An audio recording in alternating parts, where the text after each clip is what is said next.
Good morning and welcome to FuzeHub's second virtual cybersecurity workshop.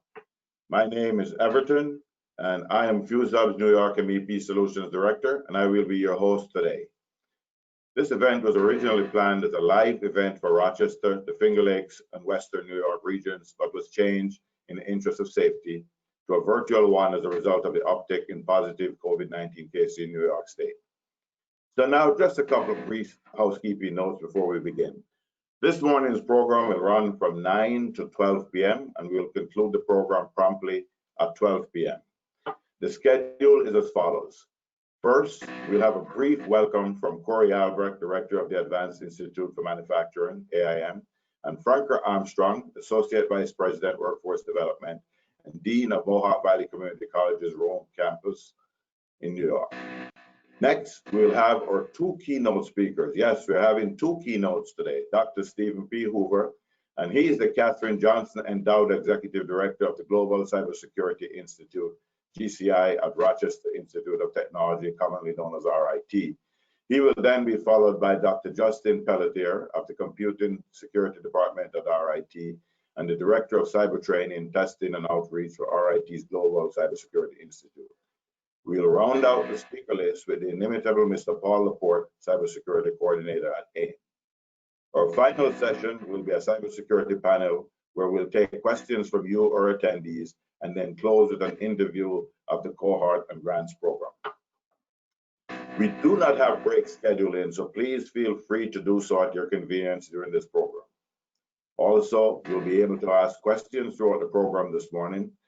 Please place your questions in the questions section of the control panel, and we'll present these questions to a distinguished panel during the panel discussion.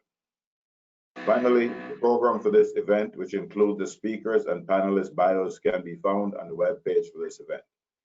This workshop is being recorded, and you'll be able to find it on the series of cybersecurity webinar, and we have that stored also on our website at www.newyorkmep.org. So thank you for attending, and please sit back and enjoy. We will now begin with Corey. So take it away, my friend. Okay, Everton. Thank you and good morning, everybody. As Everton said, my name is Corey Albrecht, and I am the director here at NVCC's Advanced Institute for Manufacturing, also known as AIM. We are the regional MEP center for the 6-county Mohawk Valley region and the more than 500 manufacturers which we have within our region. Want to take this time to send a special thank you to all the manufacturers from across the state of New York that may be tuning in this morning to our live cybersecurity broadcast. Also like to give a special thank you to our forever partners at FuzeHub. Thanks for being a great partner on this grant and assisting us with this great program and broadcast which we have this morning. And then finally, to our newest friends and partners at the Rochester Institute of Technology, special thanks to both Steve and Justin as the presenters here for this morning's program. So with that, as Everton always says, sit back, relax, enjoy, and thanks for joining us this morning. Back to you, Everton. Thank you, Corey. We'll now hear from Franker. So take it away, Franker. Good morning, everyone. I'm very happy to be here to welcome you, and I know that you're in for quite a treat with our keynotes and all of our presentations this morning. I too would like to just take a moment to say thank you to our businesses. We care about your business, and that's the purpose of our work, is to help support you and help you develop and train professionally. And a special thank you to FuzeHub, who always puts on a great time for all of us. And hopefully we'll be back together again soon in person. But until then, enjoy this webinar. Thank you, Everton. Thank you so much, Frank. It's always nice to see you and to hear from you. And now we move to our keynotes, Dr. Stephen Hoover, followed by Dr. Justin Pelletier. So Steve, you're going to be up first, I think. Correct. Thank you, Everton. Justin, are you sharing the slides? So we're actually going to tag team this presentation between Justin and myself. And what we're going to try to talk to you a little bit about is cybersecurity threats and future trends. And if Justin, if I could have the next slide. we'll discuss today. First, I'll kick off and give a bit of some observations and some advice from the cyber front lines. Justin will talk a little bit about federal supply chain security, who, what, and why. We'll give you a little bit of a view of how RIT can help, if for those of you who might be interested in that, and just a broad overview of the institute that Justin and I are in at RIT. Since we had you all together, we thought you might be interested in learning a little bit more about our focus and the capabilities. So with that, Justin, the next slide. So while I am now the executive director of the newly formed Global Cybersecurity Institute at RIT, I've spent the vast majority of my career in industry. So about 30 years of industrial experience, you know, sitting in roles, I think, similar to many of you who are attending today. So most of that time was at Xerox, and I had a variety of roles overseeing product development, innovation, running one of our small businesses as a VPGM, a chief technology officer for the company. And so I've got kind of an on-the-ground view of cybersecurity, both from, and it's an interesting place, a corporation like Xerox, where we deliver products, both hardware and software products, and I helped to develop those. We delivered services, so really working, you know, inside of our clients' facilities and systems. And again, worrying about cybersecurity in that context. I've overseen manufacturing plants, again, worrying about them in that context where many of you are, as well as leading teams and worrying about the cybersecurity of not only the team behaviors, but also the cybersecurity of your people and their information that we guard. And so I've got the scars to kind of prove it. If you've worked in these fields over a history, you know, over time, then you're going to have experiences with cybersecurity, good, bad, and ugly. And so I thought, kicking this off, it might be useful just to share a bit of observations from that experience. So Justin, if we could have the next slide. So, the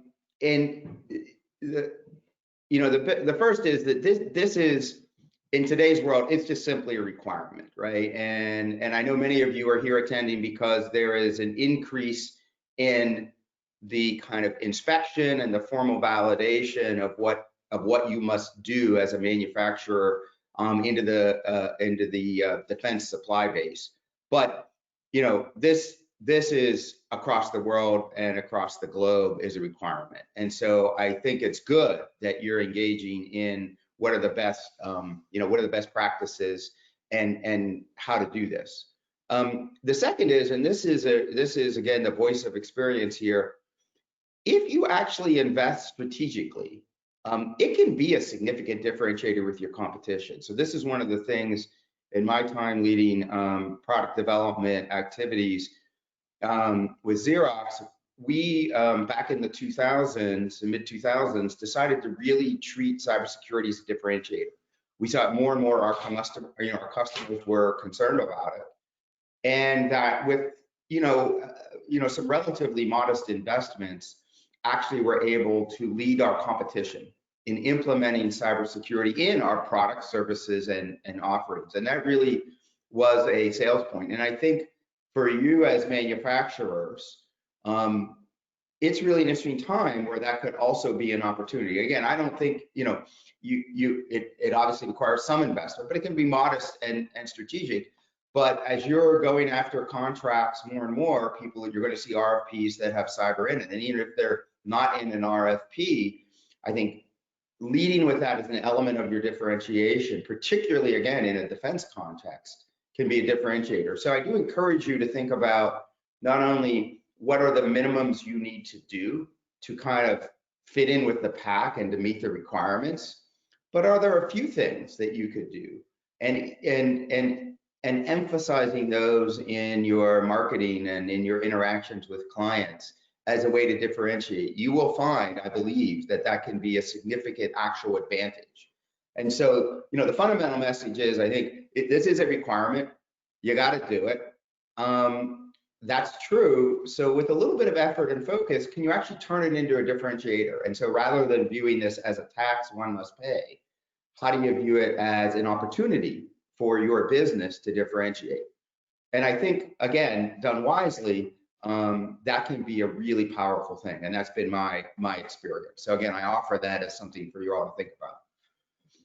The other is, and again, this is the voice of experience. If you do not have a way that you practice an event and what it would mean to your business, you really need to do this. This is just kind of one of the basics, again, that we've learned the hard way. When I say simulate real events, I mean things like, well, okay, we have a backup system. So if somebody somehow got in our network, which we don't want, and froze all our stuff, encrypted it, and sent me an address that I'm supposed to ship some Bitcoin to get my information back, can you actually restore your information from a backup? If you don't test your backup strategy on a regular basis, then you don't have one. But there's a bigger piece of the simulation here, and that is, and again, this is the voice of experience. We've had events where, again, if you're in this world, the events will occur. The differentiation is how you respond to them. And when you feel the pressure of an event and you're faced with decisions like, okay, I figured out something's going on. Do I tell my customers? What do I tell them? How do I tell them? Do I wait a little bit till I figure out more what's going on? Do I tell my employees if there's a breach of employee information? When do you tell them? I mean, there are, again, legal requirements that you must communicate and inform, but there's when you don't quite know what's going on. And how do you do that? And how does your team operate together as a team to do that? Can your IT people actually communicate to your shop floor people in a way that is, understandable? Can your shop floor leaders and your IT team work with your head of operations and sales to decide whether to shut down a line or to not deliver a customer order? How do you make that decision? So the point here is that these real events, they are far harder than you think. And one of the reasons is that, as I tried to point out in those examples, they're actually much more holistic than you think. And again, the benefit, this is like a pilot having a checklist, right?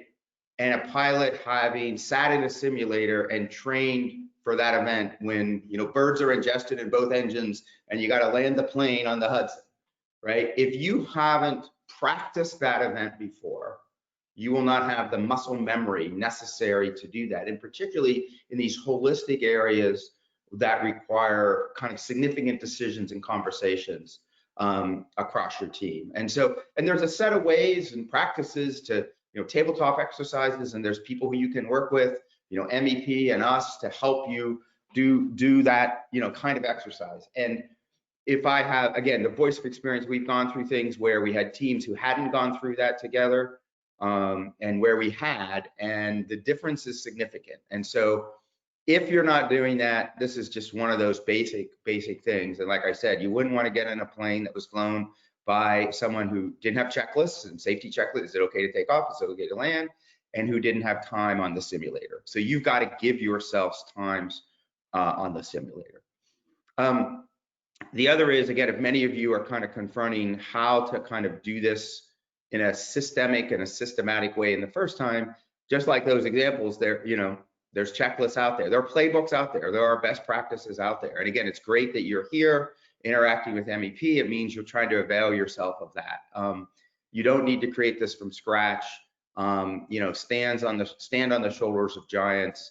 Don't invent your own. Get help. Talk to experts. There's a lot of information that's free. There's information, again, through organizations and events like this. As I already said, look, the judge isn't whether you have events. Everyone's going to have events. And I would frankly argue for most organizations, if they don't think they've ever had an event, that means they're ignorant of what's actually occurring. Could be insider events, people who are taking information home, and using it for whatever purposes. Could be, people sitting on your network mining Bitcoin. There's a variety of ways out there. So you can't judge yourself and your team, and this is really particularly important, on whether there are events. Everybody has them. The things you need to judge yourself on are am I able to tell when I have them, and how you manage them? What do you do? Again, do you have playbooks? Have you played those simulations out? Are you managing them appropriately? And in particularly as you develop new cyber capabilities, right, and you put an emphasis on it, the first thing that's going to happen is you're going to uncover things. And if your response is to, punish the people who you view as responsible for those things, then, that's not necessarily going to encourage them to uncover more or to improve. And so again, this is a really important and best practice is don't focus so much on whether the events or the problems are there. Focus on the processes that you have to improve them, and are those working over time. And this is very standard to a manufacturing line, right? We have control indicators. We track those. Am I in process control or not? And so that's the thing you need to be tracking is not are there events, but are they are they managed well, and are we improving our processes and practices to do them?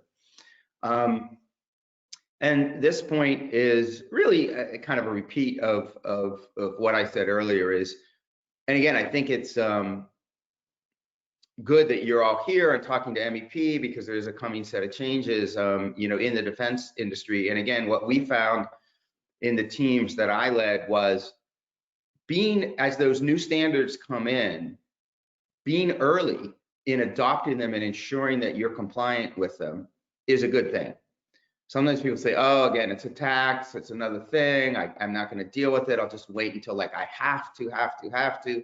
Well, a couple of things. You're going to have to anyways. So, rip the Band-Aid. And if you rip the Band-Aid early and well, it is a competitive advantage. People will give you more business, particularly as that standard is going through that pipeline of kind of coming here, beginning to implement it in the industry, and then broadly adopted, right? If you're one of those early adopters, then you stand out from your competition. And again, it's something you're going to have to do anyways.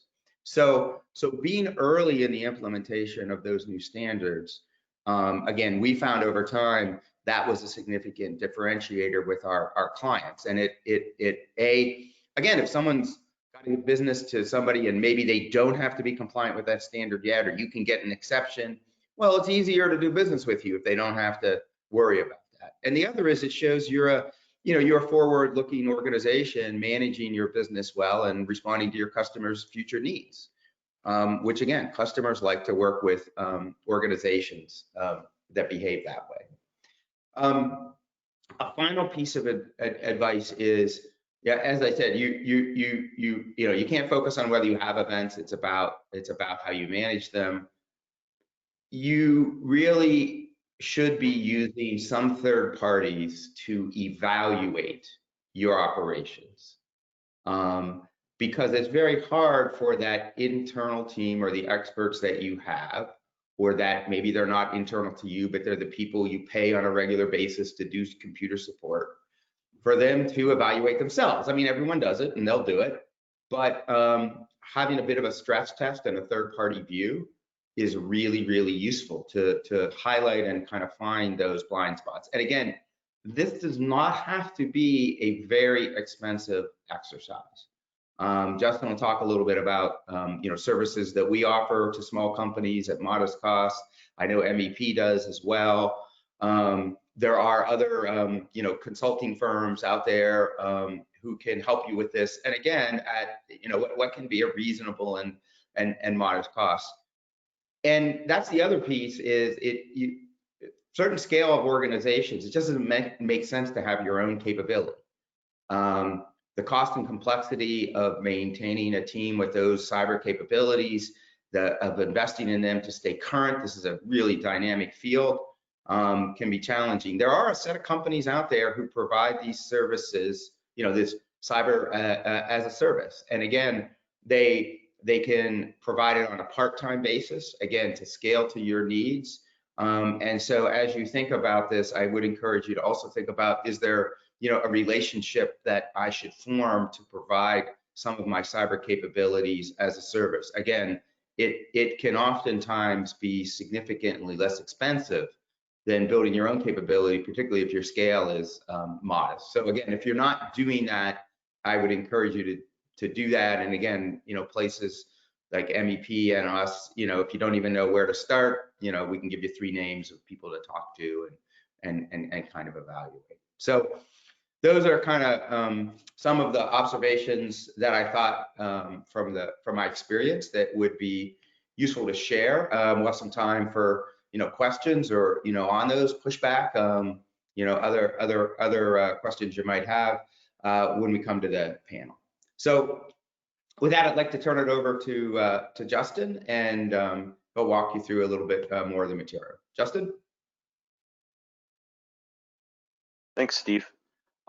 Just a quick note, if you do have questions as we're going through the presentation here, feel free to drop it in the chat within the control panel, and we'll aggregate those for the panel session later today, and we'll make sure to cover the questions as best we can. That said, thanks again for the introduction. I'm going to talk a bit about federal supply chain security. You see my picture here. I was in Afghanistan last year, and so this is kind of the proof of proof picture of my time there. I was kind of on a hilltop near Camp Commando. I was working with special forces in a counterintelligence mission there, and that's my kind of role in the military. I'm a reservist still, and so when I think about sort of what I care about from cybersecurity perspective, it's really informed by my background in government service. And before I came to RIT about 3 years ago, I was a full-time government worker, both as a reservist, as a uniformed military service member in a reserve capacity, and also as a civil servant, federal civilian, and both of those really looking at understanding cyber threat sort of categorically. And then, the hands-on experience of the counterintelligence mission is a bit beyond that too. But that's really informed my journey to this role, where I lead the cyber range and training center at RIT. And so as I kind of go through my slides here, I just I'll start with sort of what happens sort of generically, and then talk a bit about how that might impact the supply chain and why you should care as a company trying to do business with the federal government, but also just as a good citizen in our country and in our world, and why it matters. So first, you can see this slide here that describes sort of the normal unfolding of an attack. And so I'll walk you through each step, and then I'll sort of talk about why it's important. So first step is reconnaissance, right? You need to know what you're going after. Then you weaponize some mechanism for entry into the environment that you're seeking to penetrate. Then you deliver that you package it up and get it into the network, and then you start exploiting the environment to really advance your aims and escalate privileges and so on. Install whatever it is that's going to give you persistent access to the environment, right? So just because you're in doesn't mean you're going to stay in, right? So a good defensive posture, even a moderate one, will catch common viruses and seek to quarantine them and eliminate them. So escalating those privileges and maintaining a persistent access is really the most important kind of initial steps. And lateral movement, you're trying to get it in the right machine, right? The machine that actually has the information that you're looking for, thinking of it as an attacker would. And then you have your command and control, the normal sort of shot calling that you would expect from a remote access attacker who's seeking to get specific information.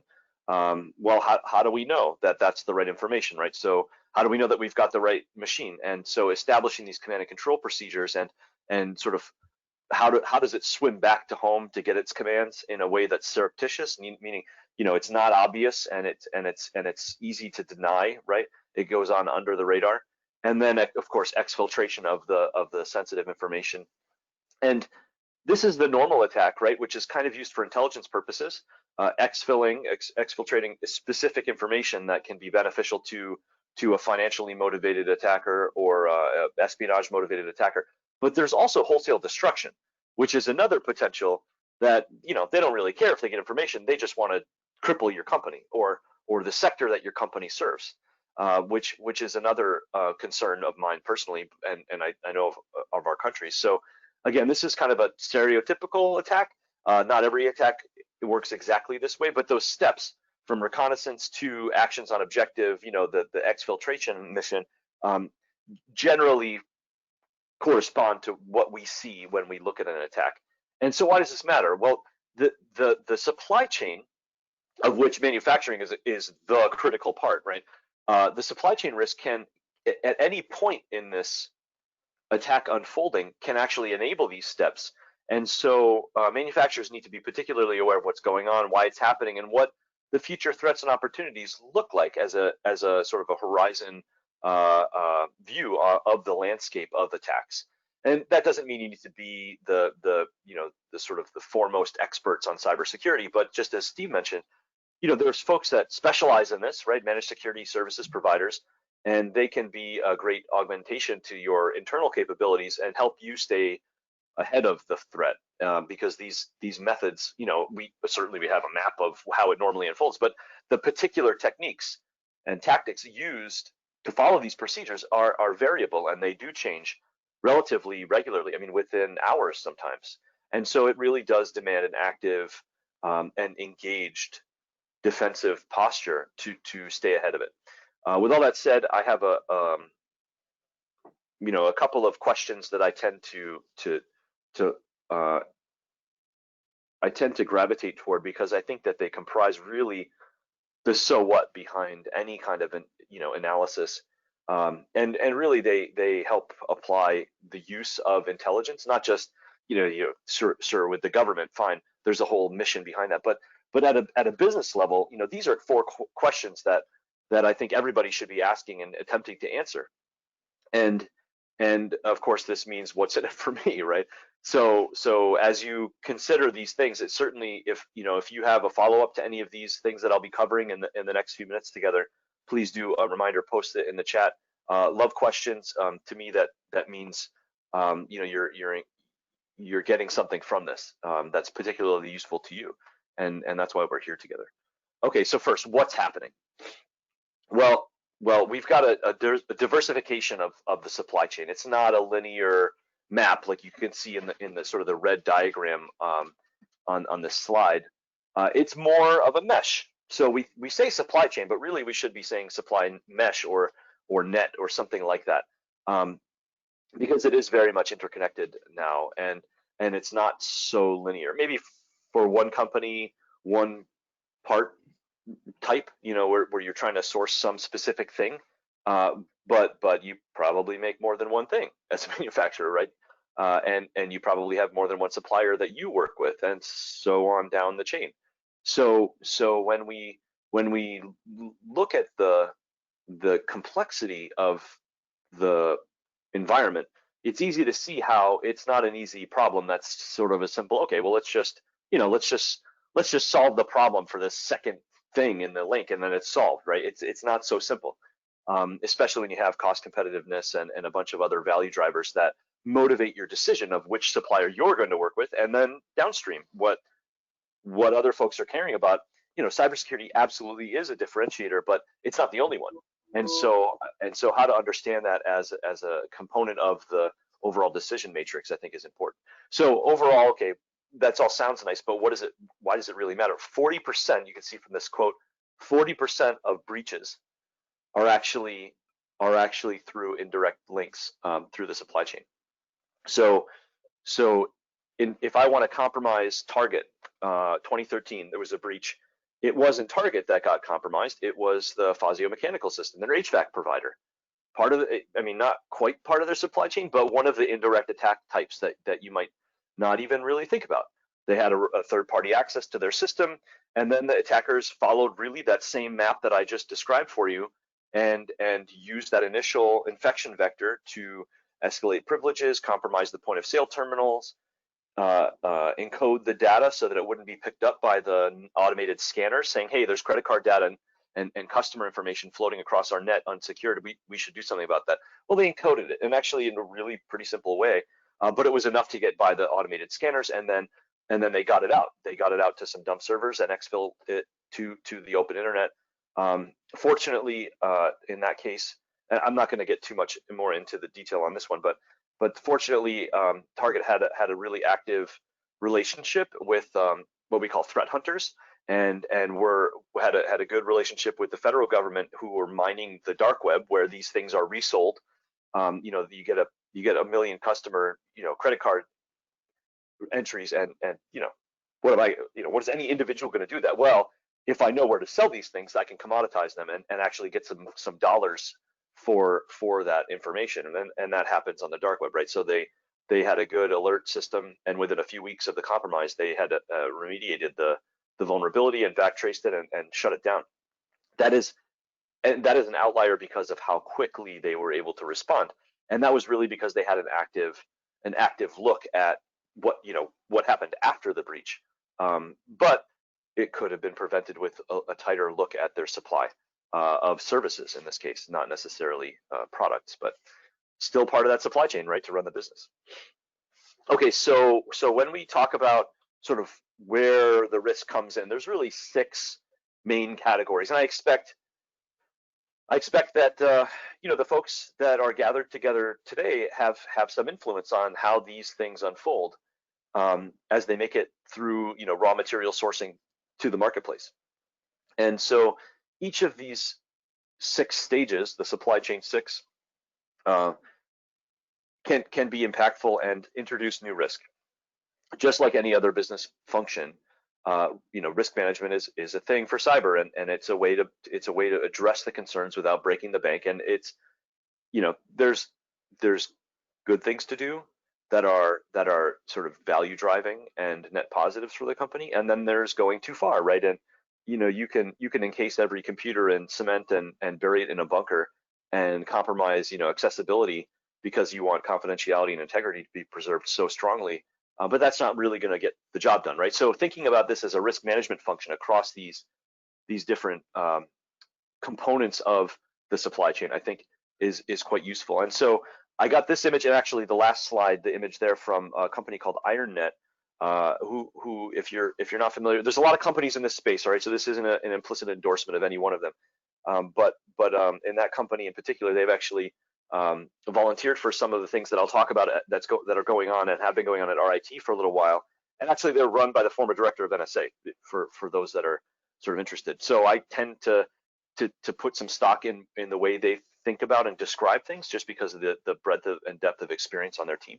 But in any case, so this image, again, courtesy of General Alexander and his team, right, at IronNet, but still the points remain. So when we look at raw materials, I'll kind of walk you through each of these blocks, but generally you can see these points, and I imagine we'll be able to get you a copy of at least some of these slides for future reference. Can you confirm that where you're getting the materials that you use to make your stuff is secure?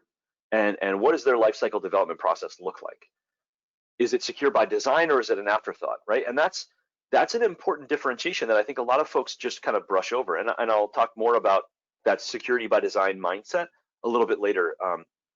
But that's a critical function, right? And then the supplier. If a third-party supplier were to get compromised, either through ransomware or that Fazio Mechanical example that I gave with Target, what dependencies exist there?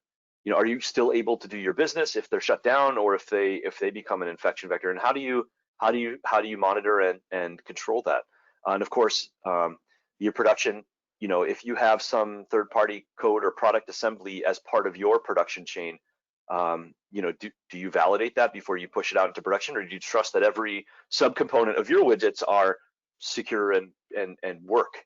And that that can come into the raw materials. You see a chip set kind of described on this image, but it has cascading effects right in the production line. If something's kind of assembled as a board that you're going to put into your equipment, then how do you know that board works well? How do you know that there isn't a side channel attack built into it, right? And then, of course, the distribution. I think the top 3 are probably most impactful for what you can control internally, though there may be some distributors and sort of marketplace participants that kind of control marketplaces on the call today. But distribution if you're sharing the data that the distribution channels need in order to bring it to the customer and sell it in the marketplace, how do you make sure that your relationship management system is thorough enough to drive the business that you need, but also secure enough that you're not compromising sensitive internal, intellectual property or potentially compromising the sensitive information for your employees and for your supply chain too. So it's not just about where you are kind of looking at the risk downstream, right, like your suppliers, but also what risk are you inducing upstream as you distribute to somebody who might use your component in their own production channel. So it's, again, being a part of that community. And so I'll wrap this slide up just with kind of a summary of the top 5 mechanisms of compromise. And these probably aren't gonna, blow your mind for novelty. I mean, these are pretty standard things. They've been around for a long time. But maybe 1 or 2 of them is really maybe new, but I'll talk about those. So first one is business email compromise. Everybody knows about phishing emails, and don't click the Nigerian princess scam, right? When you get an email saying that I've been disenfranchised from my inheritance and I'm a Nigerian princess and I need you to wire some money over to this account, don't fall for that, right?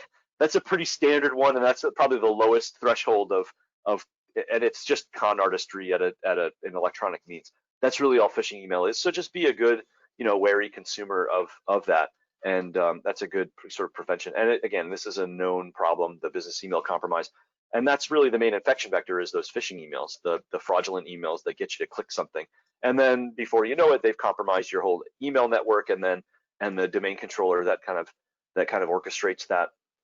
That can be a big problem, right? And impersonation and so on that can come from that can cause real trouble. All right, so that's the number 1 mechanism of compromise, business email compromise, usually through phishing emails. Number 2 is open source intelligence gathering. There's a lot of vulnerability information out there. There's a comprehensive vulnerability list that the federal government maintains and scores according to criticality and impact and so on. But these things are openly available, and you can go into Shodan. If you've never heard of this, it's basically the Google of Internet of Things, and you can look at what device types are out there. You can Google your company and the devices that you use and see what's online and vulnerable real time. And attackers will use this in order to compromise those low-hanging fruit that they can exploit readily. And there's other sources of open source intelligence that automate a lot of scraping, like Maltego is a tool suite that you can use. And there's a bunch out there. I mean, even Google. You can get a lot from your, a good search term construction on Google, where you get all kinds of different emails and so on, and then you can use those to figure out what vulnerabilities exist in their network architecture, and then start going after it. Right. This is a key element of, making it easy. The reconnaissance portion of that attack chain that I mentioned, making that easy for the attacker, and so you can secure that relatively well just by staying on top of your vulnerabilities. Another one is a fileless attack, which is kind of, we call it living off the land. But this is something that uses your existing tools like IT and help desk tools, remote access tools, patching utilities, and so on. This one takes a bit more awareness, because when these things are scheduled, you're thinking, hey, they're doing everything I need to do. I want my IT folks to be able to remote in, and so PC Anywhere, that's a thing, I need it. Remote desktop protocol, yeah, I want it enabled because my IT folks have to go in and fix a system for a remote worker, especially a problem during COVID, right? And of course, the patching utilities, that's what keeps my vulnerabilities patched, and so yeah, I want it to run. But those things can be hijacked too, and there's a whole attack stream that leverages that. Again, this is just a brief overview, so don't worry too much if feel free to post some questions, and we can, I can go over this in more detail during our panel. Last one is, I'm sorry, there's 2 more. One more, embedded systems, right? So these are sort of systems within systems, right? That some component of the raw material that's got a side channel built into it, or some sort of latent functionality that you're not even really tracking anymore. And a simple, maybe oversimplified example of that would be, the printer that you still have online from 1987, or the Windows the Windows XP system, or the Windows 98 system that you just have this critical function running on and it works, and don't touch it or look at it too hard because it'll fall off the net and break everything. Like that's that's a kind of a simple example of what an embedded system can do. And of course, those are riddled in a lot of cases with vulnerabilities that are just, we're reluctant to patch. And the last thing, from the top five, the fifth of those is the third-party service provider, which is really getting back to the supply chain risk generally, and why it's a chain or a mesh and not just your company. And it's incumbent on all of us really to be good community players in this space. All right, I just talked a lot and didn't advance the slide, so let me keep moving here. So all right, that's all nice, but like that's what's going on, right? And a little bit of why it's happening. But if we really want to understand why, we need to understand who, so we can get at their motivations, right? That's really, because it's not just some amorphous, hacker or whatever. These are human beings, and they have individual motivations, and they're groups of human beings too that we can sort of aggregate into classes or types of attacker and understand a bit better. So when I think about who's behind it, right? There's really two main categories of attacker, outsider and insider.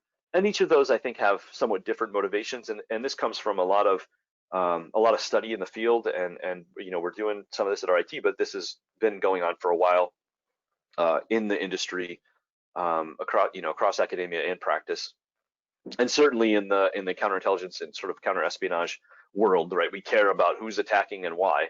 And I'll talk about the insider threat, which is really the closest example soon.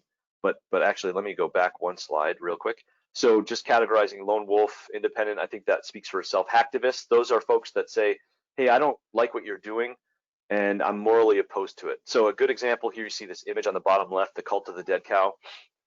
This is like PETA, but a bunch of hackers that are like really active in trying to shut down, animal testing or even the consumption of meat. So they'll go after meat packing plants and so on. They're not so much of an issue anymore, but they were, and they're kind of they're a good example of what a hacktivist group looks like and can do. Criminal networks, you see the next image here, this Russian business network. They're relatively notorious for being a place where you can get relatively advanced malicious software and control systems in order to run your own attack operation, even as a relative novice. They're like they have a whole business built on this, where they even have customer support lines and all this stuff. Where, hey, I don't know how to actually infect this bank, but I want to get some money. How do and I'm renting some services from you. How do I do this? And they'll walk you through it. It's really amazing, and kind of an interesting case in business modeling just by itself. But that's the kind of a perfect example of that criminal network. And there's a lot of ties between, at least alleged ties between what we see and know of or think of as the Russian business network and what we think of as an advanced persistent threat. So let me define that for a second. Advanced persistent threat is a nation-backed attack group. This is, when you see this on the news, APT is the kind of the shorthand for it. But advanced persistent threat is kind of a code word, not even a code word really anymore, for, hey, this is some foreign nation that's sponsoring an attack group.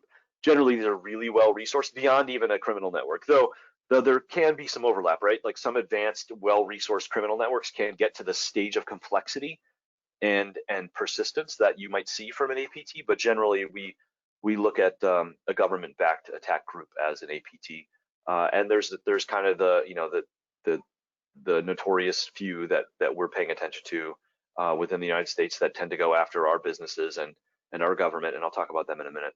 But what motivates them? What do they care about? Money, ego, entertainment, right? They get their kicks, especially the lone wolf, get their kicks out of owning a network and causing havoc and whatnot. Cause and ideology is particularly important to those advanced persistent threats, right? Those are individual humans who are, putting on the uniform, so to speak, and going to fight for their country in a way that they think is going to create an advantage for their people, right? So this is a deep-seated cause and ideology that goes beyond just, hey, I want to go after a company. It's really something a bit different. Certainly entrance, you may have, I don't really have thankfully any personal experience with this, but I've watched documentaries, right, about gang life and kind of the entrance requirements, and you get kind of a I've heard this expression, blood in and blood out, right? If you want to get an entrance into the gang, you have to get beat up or go commit some crime or something. Well, that actually is sometimes a requirement for getting a recognition within or entrance into a criminal network or into a hacking group, a hacktivist group. Hey, what have you done, and how can you prove it? And so sometimes attacks are motivated by that entrance, and certainly status. There's a cool factor, right? If you're able to do these things beyond just entertainment, it can also be seen as, I've got some street cred here, and it's a way for me to get respect among the people that I care about, getting respect from. And so these are some of the things that motivate the outsiders. Insiders, this is straight up drawn from the FBI's profiling of espionage motivations: money, ideology, compromise, and ego. And insiders can really be any of these groups that we talk about, that I list on the left here. Disgruntled employees, customers, suppliers, vendors, business partners, and temps, or sort of folks with temporary access. And I think this is relatively straightforward, and probably less of a concern from some of the supply chain risks that we talked about, but it is still a risk, especially when we talk about an advanced persistent threat who has the resources and patience to plant an insider. And now it becomes sort of an insider-enabled outside attack, where there may be money, or maybe they've got something, some dirty secret that the foreign government knows about, and they're being coerced into working for them or something. And so, this can easily turn into, if I don't like to, especially, like in the counterintelligence work and insider threat detection is really like lining up a sniper shot for those that'll bear the example. You can't pull the trigger too easy, because you reveal your position and you ruin the whole thing. And you can't do it too late because you miss your opportunity. It's really a precision thing, and you got to adjust for the wind and all this other stuff. It really is lining up that perfect shot, because you only get one really to make the impact on a real insider threat. Otherwise, they get spooked, and then you miss the opportunity. So I don't talk about this in order to create some witch hunt or something, and to get you worried about all the people that you do business with necessarily, that they're foreign agents or anything crazy, but it is a real thing, and especially for some high payoff targets that these advanced persistent threats have been really systematically targeting for a while, across the manufacturing base. It is a concern. All right, I'm going to keep moving here so that we don't run over on time. You see here a list of kind of the top three. I don't have a breakout of the North Korean advanced persistent threats, but they're up there in maybe a fourth. All this stuff is drawn from Wikipedia, right? So publicly available information, to be clear. There's a lot of research behind this, and there's a lot of different names for these folks. But these advanced persistent threat groups are old, and they've been going on for a while, almost since, if not since, the dawn of the internet, really. And they have their own advanced ways of doing things, right? Hence the name. And they're very patient. They're very persistent. If they don't get in one way, they'll come in another way, and so on. And some of these, in particular, have been really notorious for targeting parts of our supply chain domestically, within the United States, and even across our partners. I don't have this in the slides here, but you may have seen in the news, IBM Security just released a report about their threat intelligence, pointing the finger at some advanced persistent threat groups that are going after our vaccine distribution channels, the cold chain, I guess is what we're calling it. So that's the component of our supply chain, really, that the distribution channels that keep the vaccines cold enough so that they can be useful when they get to the end. If you think about this as if you were a normal human being, right? Thinking, okay, well, how can I get money off of it? It just doesn't make sense, right? If you think about those motivations, easier. But then if you think about it from that ideology, from that cause, right? That country is ideologically opposed to our way of life here in America, or they see America as a real enemy, and they're trying to weaken our country for their own sort of geopolitical aims. Now it starts to make sense, right? Why they might want to make the chaos kind of persistent domestically, and delay our access to vaccines. though there's an obvious humanitarian concern and who would do such a thing, but but they genuinely, I imagine, believe that they're doing the right thing for their people, right? And that ideology is something that's difficult to combat, and we just have to assume it's going to be there. Okay, so why are they doing this? I think I covered this, but reconnaissance and espionage for sensitive intellectual property, the stuff you make, they want to steal and make on their own. And you can Google, intellectual property theft, and these advanced persistent threat groups have been at it for a while. And you look at, why does the Defense Department care? Because if you look at the strike fighter images that China's putting out and what we make and spend billions of dollars in R&D on, they're like the same thing. I mean, it's really creepy, right? And so they've been, did they get lucky and just happen to invent the same darn thing that we spent decades doing, or did they steal it? I think the evidence is leaning towards the latter, but that's a huge motivation, right? Also, I alluded to this, staging ground for disruptive attacks. If they can get into some third-party provider that'll eventually compromise our energy grid or our financial networks or our hospital systems, so on, that's something that's of interest to these advanced persistent threat groups, especially if there is a potential for an actual shooting war with them. Even 50 years from now, having the groundwork laid now is of strategic interest to a lot of these groups. So that's part of that ideological motivation. And criminals and hacktivists, I think I covered, mostly criminals are looking for money, and maybe they'll resell it somewhere else. Maybe they'll sell it to a advanced persistent threat. Hacktivists are just trying to get attention to their cause or disrupt operations to pursue their aims. All right, so why is this important? I'm gonna kind of move along briskly here because I don't want to dominate the rest of the time. But one of the, before I even joined the military, this is 20 years ago, just about. I was working with Motorola on this surfboard cable modems, this SB 4100 and 3100 that came before it, and even some 5100 that came after. This stuff has circulated millions of copies worldwide. You can see the little manual, the Windows 98, Windows 2000. This is a little while ago. Well, part of my job on this was some quality assurance testing, and also to build in a mechanism for internet service providers to toggle the firmware on the local user's machine so that they could troubleshoot connectivity with the cable modem and the ISP, internet service provider. And so I was describing this early experience when I first joined RIT, talking to my students, and one of the things about being an educator, being a professor, is like, the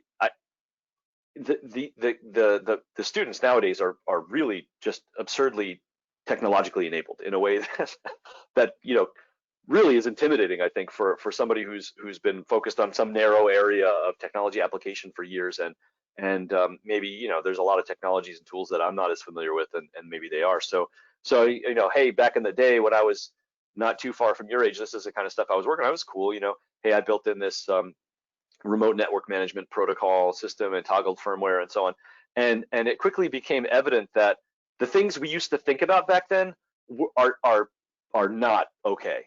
And so I get this quote, and then from like one of my best students, and he, the computing security student who's now working for MITRE and doing great things for our country. But he's you were the problem. Basically, I built this back door in that is still circulating on the world, right? From this diagnostic software that I built that allows remote access from anywhere into people's home networks. Like, oh, I didn't even think of it that way, but you're right. So now what do we do about it? That's okay. So that's, when we think about sort of where we've come from as a chain of suppliers, right? And so, Motorola made network connectivity devices. They still do, I expect, but whatever it is that you're making, you might think back and say, oh my goodness, yeah, there's all kinds of backdoors. There's all kinds of risks that we promulgated in the field, and so now what? I just like painted kind of a horror story of all these folks are trying to get your information and all this other stuff. So what are we going to do about it, right? That's the why we're here, and that's really the impetus behind the creation of the cybersecurity maturity model and the certification process that goes along with it. And this kind of chevron chain that you see on the slide here isn't a perfect it isn't a perfect linear map either, but generally speaking, the Defense Federal Acquisition Regulation, DFAR, motivates quality controls and security controls for the supply chain for the defense industry. And as we talked about with the supply chain 6, that third-party service provider being one of the top 5 mechanisms, how do we make sure that our raw materials, our suppliers, our production channels, our distribution channels, and so on, don't have endemic vulnerabilities that then cascade into a compromise of the latest fighter jet plans or our energy grid, let's say. And so that's where this came from. And so starting in fall of 2021, I expect personally that the contracts coming from the federal government will include some mandate for cybersecurity maturity model certification, and the DoD is a big player in this and will drive, I think, some standardization for the whole of government as we look forward to the next 5 or 10 years. And so we probably, most of us, HIPAA may have preceded your participation in dealing with medical records, let's say. It's the Healthcare Information Portability and Accountability Act, and that's the mandates for privacy controls when you sign off on the releases and so on. So I think probably most of us remember when that all rolled out, and then maybe as a supplier how it filtered through, and now it's everywhere and it's in everything, right? And I expect that this will be something similar. So it's good that you're here today and getting your arms around it early. And just as Steve mentioned, ripping the Band-Aid off early probably will have some material benefit to your company, just like ISO 9001 did. Back in the day when that was newly released in the 90s, that was a competitive differentiator for companies. You'd see that on the outside of buildings, right? That, hey, we're ISO 9001 certified, and that was a thing, and it still means something, right? And so similarly, I expect CMMC will. All right, I'm gonna wrap up quick and turn it back over to Steve here. But what can you do about it now? Well, we've got a real tight bundle between NIST 800-171 and the CMMC, so that's a good place to start, right? It's not a completely novel thing. It's built on that, informed by that, and so you can start with your own internal gap assessments, and certainly the third-party gap assessments that'll get you started to that compliance. And Advanced Institute for Manufacturing, FuzeHub, Manufacturing Extension Partnership, the places that are gathered here to put this on for you are able to help. And then once you get within the window, my understanding is that you'll have 90 days to get compliant after you've had an official CMMC assessment.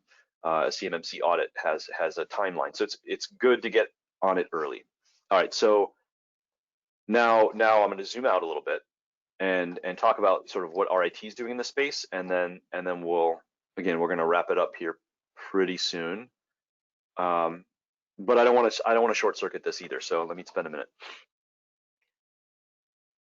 When I was thinking about coming to RIT from federal service, again, I think I mentioned I'm an alumnus of Rochester Institute of Technology, and I think there's a good balance between hands-on practitioner and the theoretical foundations at the university, and I got a sense of that.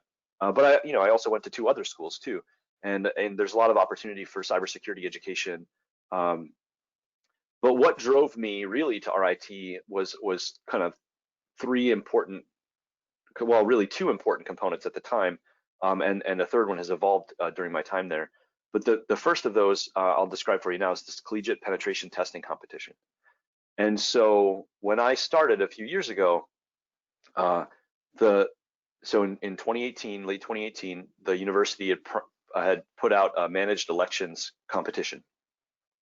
We got ethical hackers, red teamers, or white hat hackers, a lot of different names for them, penetration testers from colleges all over the country to systematically test and evaluate the security of a managed elections provider.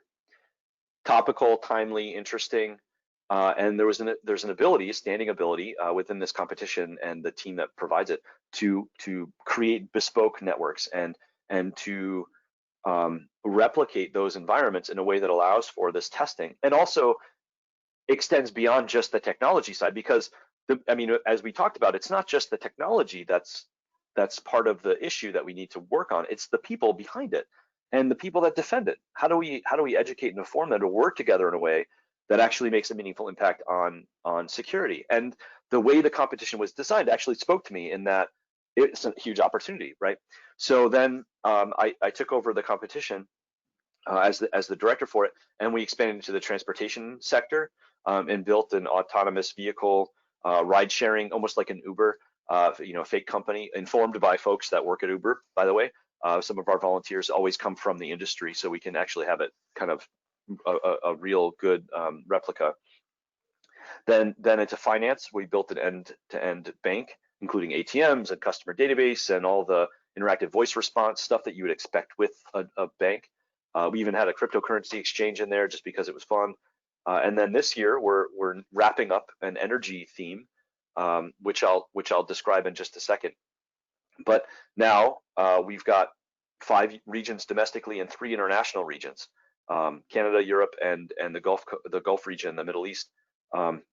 And so, in this competition in particular, it's open for any school. So anybody who's from any, if you have a school that you went to and you want to encourage them to get better at cybersecurity, encourage them to participate in this competition, because it is a real way for them to get hands-on practical skills and get an objective evaluation how they rack and stack against other students, and also they learn from it, right? Case in point, this year's competition. Maybe that's the next slide. I got a couple of graphs to show you. All right, so I know this is an eye chart. Don't just bear with me. I'll walk you through it, and I'll do it relatively briskly. So all the way to the left, you see we built an energy grid, a small one with some supply coming from a dam and a nuclear power plant and a few other things. But what you see on the left here is the stoplight chart for the dam programmable logic controllers crashing. So we're monitoring the crashes, and we've got a series of 6 PLCs that control the lake levels or the reservoir levels for the dam. And you can see, I blacked this out just for privacy because we anonymize our, who does exactly what for each team and so on. But anyway, so each of these reflects a team. Some teams struggled pretty hard and kept crashing the PLCs because they've never used it. They've never seen a PLC. They've never tried to toggle a device like this. And yeah, what does port 80 do to a PLC? Well, generally it crashes it, right? It's not just about, oh, I can get Modbus to work. It's a lot more sensitive than that. And sometimes if you knock on a port too hard, these devices get locked up and fall off. And part of that is how they're designed. You don't want some malicious user to come in and start messing with the thing, so it just goes offline. But if you do it too aggressively, you can shut down the whole thing. So that's what you see here in red. These are multiple crashes, and what that does is it translates to a per minute event count. This chart here, and again, this is by team, so it's you can see pretty aggressive scanning from most of the teams against these PLCs, and the debug port usage is a way that they can actually they can really break the thing. And so what does that translate to net effect? Well, some teams, you could look at this orange line here on the lake levels, the leftmost line that dips down. Around midday, they found the PLCs and started hitting them hard when they happen to be open in a drain state, and that was automated from lake level, from rain and so on. Well, if you knock something off and they're all open, guess what happens? A wall of water basically comes out the bottom of the reservoir and then bottoms out, and eventually these things reset and then close. But they kept hitting them so hard that they froze closed and then flooded over the top. So we actually had teams, and it's a great thing that they're doing this in practice, right? Because you don't want them to do this in real life. They drained the reservoir, and that also, by the way, is the cooling system for our nuclear power plant in this hypothetical situation. So there's cascading effects, right, that they would never have thought about had we not done. So they drain the dam, then flood the dam, and then actually, if this timeline continued, some teams actually drained it again or flooded it again. So it's like this repeated effect. This is the kind of thing that they can learn how to avoid doing in real life, because we present these scenarios to them in the competition environment. So that's, again, one of the reasons that I think is particularly kind of fun and interesting to be a part of at RIT, but it's also not limited to RIT, right? There's global participation. So feel free to spread the word across, your alma mater, and if you want to help sponsor a team or get involved in judging the competition, right, from what you've seen as a manufacturer working with these things, please let me know. Next thing, Eaton Cybersecurity Safe Lab. So this lab is named after Eaton Corporation, who's our benefactor and a main contractor with the lab, right, where we provide independent audit, third-party audit for security for devices, networks, social environments, and also some physical testing. And we use that for security engineering. A nice factotum you'll see on the bottom of this picture, many students go on to work with the company that they consult for through the Safe Lab. So these two of them went on to work for Eaton. They were working on the Eaton project. And so, they get a couple of years of co-op experience working in our lab under faculty supervision. We partner up the students with faculty to do these tests. And then they are trained on the device types and the system configurations and the personalities within the company. And then, hey, I want to go work there, and they can hit the ground running. I bring this up because we're able to take, we've been able to take some lessons learned from Eaton, who's now the theme sponsor for this year's competition environment in CPTC, which I just talked about, the pen testing competition, and take some of those lessons learned and actually engineer a system that's not just, a near neighbor to a real thing, but actually informed by our lessons learned from testing the security of these things in consultation with the manufacturer. So this is a best case scenario for me, because we can take these best practices and spread them more thoroughly through the competition environment. Okay, so let me move. Emulation for virtual evaluation of device security. This is something that we're working toward, but as we build these sort of digital twins of a programmable logic controller, it's not an actual physical device or DAM that we've built, right? It's a digital one. And it allows us for virtual evaluation, and this gets toward that security engineering that I mentioned previously that we can build towards with enough of a relationship with the company. We can help you, and actually that idea of virtual evaluation can provide a cost savings. You can see this enumerated. This is from a 2011 study. This is old news, really, from an industry white paper, but it's actually really impactful practice still, because having this virtual environment as an evaluation opportunity helps to reduce the design iterations, right? You don't have to create a physical device every time, and it creates fewer iterations on your prototyping. And it also allows you to build in security by design, because you can test these things before you go back to your prototyping and your field trials. This came from the medical device community, but it's still applicable for, I think, any manufacturing pursuit. So, you build your device in AutoCAD or MATLAB or whatever it is and simulate it, right? You have engineers that help you do that, but you can actually build in security along that too and avoid a lot of the systemic vulnerabilities that we've been talking about. All right, so last thing, newest thing at RIT is the cyber range.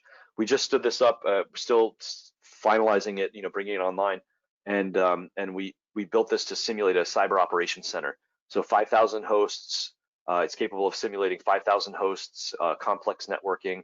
And really, we're taking the lessons learned from our competition hosting, a lot of the tooling that we built for that, bringing it into the range so then we can create bespoke environments that are useful for going beyond just a tabletop exercise. Steve mentioned, you got to simulate reality as close as you can, and that's how you can train things effectively, right? It's great to have your tabletop exercises with your organization saying, okay, what happens if I've got a loss, a malware event, or a compromise of our systems. But it's another thing to have a replica of your environment and actually see those things deploy. Hey, let's try to bring on the backups and see if it works, and test it in a replica of our environment, right? So that's the design behind the cyber range. Right now, we've got a boot camp that we built for workforce transition, for folks seeking to retrain and come into the cyber workforce. And we have on the docket several shorter courses, 1 day to 5 days to a couple weeks for deeper dives on technical training to level up IT professionals and potentially even folks like yourself who want to get smarter on specific implementations of cybersecurity in manufacturing or sort of niche industries. In any case, I just talked for a long time and I'm going to stop talking. So with that said, I'm going to turn it back over to Steve to close us out here. And again, any questions that we've generated, please do post them in the chat, and we'll collect those and curate them for our panel. So Steve, back over to you. Yeah, thanks, Justin. A really interesting overview of a lot of material about attacks, and you did a pretty good deep dive into some of the things we do at the GCI. But again, we thought it might be interesting to give the audience just the broad overview of the institute, which is both a facility that you see here in the picture, and of course a set of capabilities. The facility is great, but it's the people inside of the facility who really make a difference and contribute. So we've got a little video that we'll just play for you all to give you a view of both of the facility and how it aligns to our mission. So if we could play that video. Yep, it's going to take a second to load, and I'm going to go ahead and mute. I got my kids running around upstairs, so let me know if that mutes the sound. It shouldn't, though. I think we're good.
And all of this is located at one of the most comprehensive computing colleges in the nation, the Golisano College of Computing and Information Sciences at RIT, home to our departments of computer science, computing security, and software engineering, as well as the School of Information and School of Interactive Games and Media.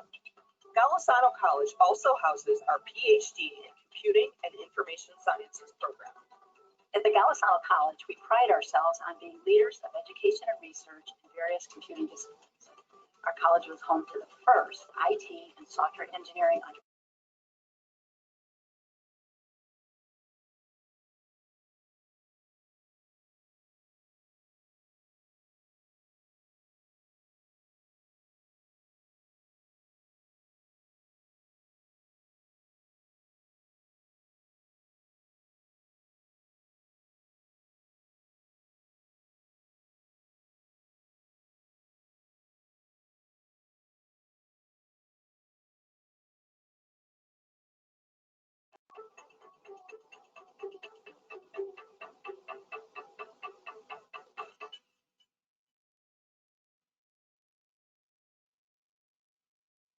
Well, thanks, Everton. I think we'll turn it back to you.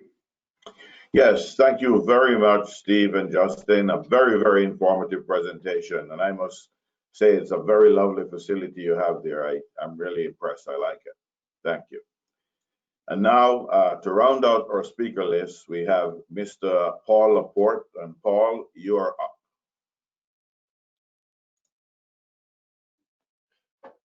Okay, thank you everybody for joining us today, and thanks to our presenters, Steve and Justin, for providing a great keynote.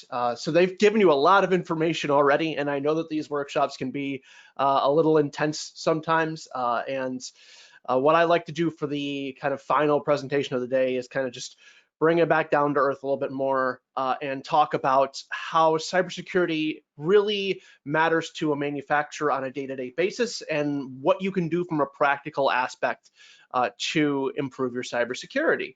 Now, if you don't know who I am, unlikely because I get around so much and run all over the state, work with a lot of manufacturers, but I am the cybersecurity coordinator for the Advanced Institute for Manufacturing in Mohawk Valley Community College. And since 2016, my main goal has been to work with small and medium manufacturers to help them improve their cybersecurity profiles and to meet any industry requirements that they may need to if they're working in something like the Department of Defense sector, which I imagine many of you are. So really, I have had a good view of the problems and the challenges that these small and medium manufacturers have had on a day-to-day operations level basis. So it's based off of that experience that I have built this presentation as kind of an intro to cybersecurity from a more practical kind of ground level perspective. Additionally, at the end of this particular presentation, I'm going to be discussing some general tips and recommendations for anyone who may be watching this that you can take back to your company at the end of the day that you can do to potentially improve your cybersecurity foundation without really investing a lot of money or time. So let's go ahead and get started with the official definition of cybersecurity. So cybersecurity is defined as the body of technologies, processes, and practices designed to protect networks, computers, programs, and data from attack, damage, or unauthorized access. In a computing context, security includes both cybersecurity and physical security. So this is a pretty dense wall of text there, lots of larger words. So what I like to do is I like to take this and break it down into kind of the key parts and highlight the areas that I think are important that a lot of people don't give consideration to if you're not somebody who studies this particular subject. So cybersecurity is the body of technologies, processes, and practices. So technology is the one that everybody thinks about. That is what's always on your mind. How is this going to work from a digital perspective, the devices that we're using, the networks, all the different ways that we communicate internally and externally. But processes and practices, how we at the practical level, at the human being level, actually handle this information is equally as important, if not more so.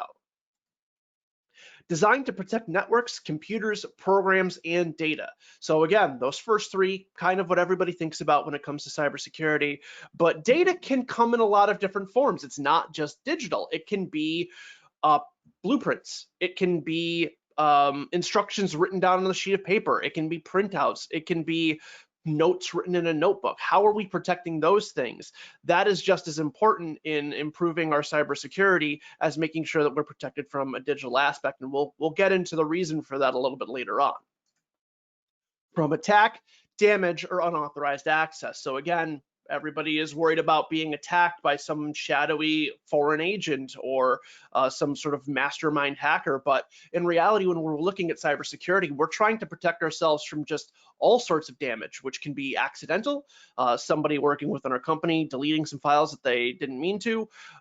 It can be something like a natural disaster. It can be a flood, a fire, a lightning strike that takes out all of your equipment, something along those lines. We're concerned about protecting ourselves from those things as well. It's another reason why another name for cybersecurity is information security or information assurance. It isn't just protecting yourself from bad people. It's just making sure that you can get to your information when you need it, and that information is actually, has integrity and is viable. And in a computing context, security includes both cybersecurity and physical security. Again, physical security plays an equally important part in making sure that you have a strong cybersecurity profile, as opposed to the digital side. You can have a lot of network equipment in place, but you want to make sure that you are actually protecting not just that equipment itself physically, but other elements of your business as well, because again, attacks can come from a variety of ways, which we'll talk about a little bit further on. So with that definition worked out, I have put together a few different myths or misconceptions that I have seen in my initial talks with manufacturers when kind of going through the discovery process of what a business is looking for or where they're at currently. These are some of the most common things that I tend to run into. So the first is myth one: I'm too small to be attacked. Now, this was already discussed in the keynote speech as to why this isn't necessarily the case, and Department of Defense supply chain people know this better than anybody else. But for hypothetical purposes, we'll discuss the scenario of, oh, I'm making nuts and bolts for the DoD. There are a lot bigger targets out there than me. Why is anyone going to try and attack me? I'm not Target. I am not Amazon. I am not Walmart. I'm doing, $100,000 a year in business. There are bigger fish to fry. The reality is that small and medium manufacturers are one of the most popular targets for attackers in the US because of a reduced concern for cybersecurity. So it's almost a self-fulfilling prophecy. I'm not as worried about it because I'm too small. Well, then that's exactly where they're going to gravitate towards. And the misconception that this myth is birthed from is a concept known as security through obscurity. It's the idea that you're safe because you're not well known. Unfortunately, this ignores the fact that attacks can come from competitors, current or former employees, local attackers with possible agendas, which was discussed before, activists, bitter vendors, restricted people or people who have been rejected. It can come from a lot of different ways, and these people by nature know who you are and know that you exist.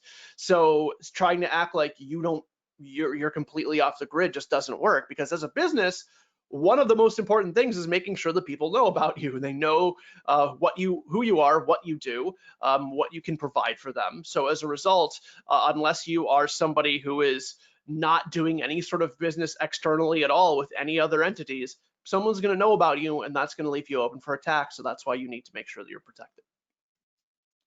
Myth number two: cybersecurity is too expensive. I have a lot of things that I have to spend money on. I have to develop products, I have to market, I have to ship, I have to establish relationships with my customer base. There's a lot of things that I need to do. Cybersecurity is just something that I can't afford to do right now. The reality is that while there are certain elements of cybersecurity that do require a cost, there are many things that you can do for little to no monetary investment. There's, again, this idea that you have to spend money on a box and you put it on your network, and that is what is going to make you safe. That's not at all the case. We'll discuss some tips regarding that a little later on. The misconception that comes with this myth is one that's called completion paralysis. This is the idea that if all cybersecurity problems can't be solved at once, then nothing can be done or should be done until they can. A lot of times, businesses will take a look at fixing their cybersecurity or improving their cybersecurity as a singular project. Like, this is something that we have to do at some point. We know we have to do it, but I'm going to have to upgrade all of our PCs, or I'm going to have to upgrade a machine on the shop floor. I can't afford to do it right now. And then they don't do anything. But the reality is that cybersecurity is a variety of little projects. It's not one singular big thing. It's, 5, 10, 15, 20 small things that you can do, and all of those things add up. So if you can't do something right now, then work on the things that you can do and then go from there. Myth number 3, I'll just buy insurance instead. I don't have to worry about putting all of these protective measures in place if I'm not super likely to be attacked. And even if I am, I'll just buy an insurance policy. I'll only pay, a few dollars or $100 a month. And then if I get attacked, then I can recover without having to pay that big, heavy amount up front or some sort of ongoing upkeep for, a multi-service provider or somebody to kind of take care of my IT and my cybersecurity needs. Unfortunately, the reality is that while cybersecurity insurance can be helpful in recovering from an attack, it does not help repair the elements of an attack that cause most businesses to collapse. The misconception that's birthed from this myth is a reactive response. This is dedicating the majority of your cybersecurity resources to recovering from an attack in the event that one happens, rather than on preventing the attack from happening in the first place. This is what companies will do for a lot of other areas. They'll do this for their building insurance, equipment insurance, even do it with life insurance and health insurance for your employees. You insure your vehicles, you insure a lot of different things. And cybersecurity insurance can help, but you can't let that be your only way of handling a situation like this for one particular key reason. The greatest damage that a cybersecurity attack causes is not to the devices or the information, but to the reputation of a company. If trust is lost from key clients and they're unable to gain new business, it'll be extremely difficult to survive the event.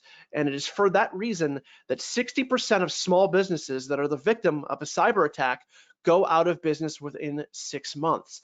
Now, there's an interesting metric that goes around that 6-month mark specifically. And that 6-month mark is important because we find that when larger companies are attacked, your Walmarts, your Amazons, your Targets, your larger corporations of the world, we find that their business takes a hit for about 6 months. Like the memory of the general public in terms of how much they care that a company was compromised, the victim of a cyber attack, or that their information was leaked is about 6 months.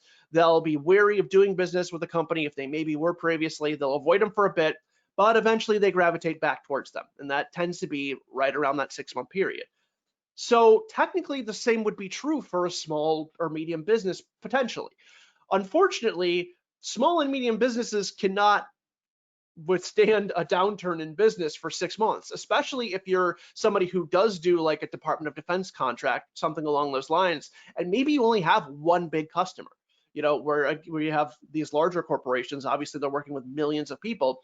If you're a contractor who has 1 or 2 big contracts and you lose one of those big contracts because they're upset that you compromised their information, and then when you go to look for new business, nobody is really interested in working with you because word has gotten out that you didn't protect that other company, and that's the reason that they left. You're not going to be able to recover or float that 6-month period for that reason, because it's 1 or 2 people that you're doing business with, and it's going to be much more devastating to you if that happens. And then we come to our 4th and final myth here, which is that I will let my IT staff handle it. Okay, Paul, you've convinced me. I know I need to do this. Let me go ahead. I'll forward all this information over to my IT department, and then they'll go ahead and take care of everything. Unfortunately, the reality is that protecting information is the responsibility of every single person that handles that information. It is not just the responsibility of the IT department. You need to make sure that every single person in your company that's handling that info is doing so safely. The misconception from this particular myth is the misconception of technological reliance. It's believing that cybersecurity is solely a technological issue and that understanding it is out of the reach of anyone who isn't dedicated to information technology. It's one of the reasons that I don't necessarily like the term cybersecurity at all, because I think a lot of people hear it and they hear that word cyber up at the front, and then they just think, oh, this is some sort of like technobabble wizardry. I'm never going to be able to get my head around this because I haven't been, going to school for it, or I don't have a technological background. So I'm going to have to just push this off onto somebody else who's going to go ahead and kind of babysit me and babysit my company and take care of everybody for me.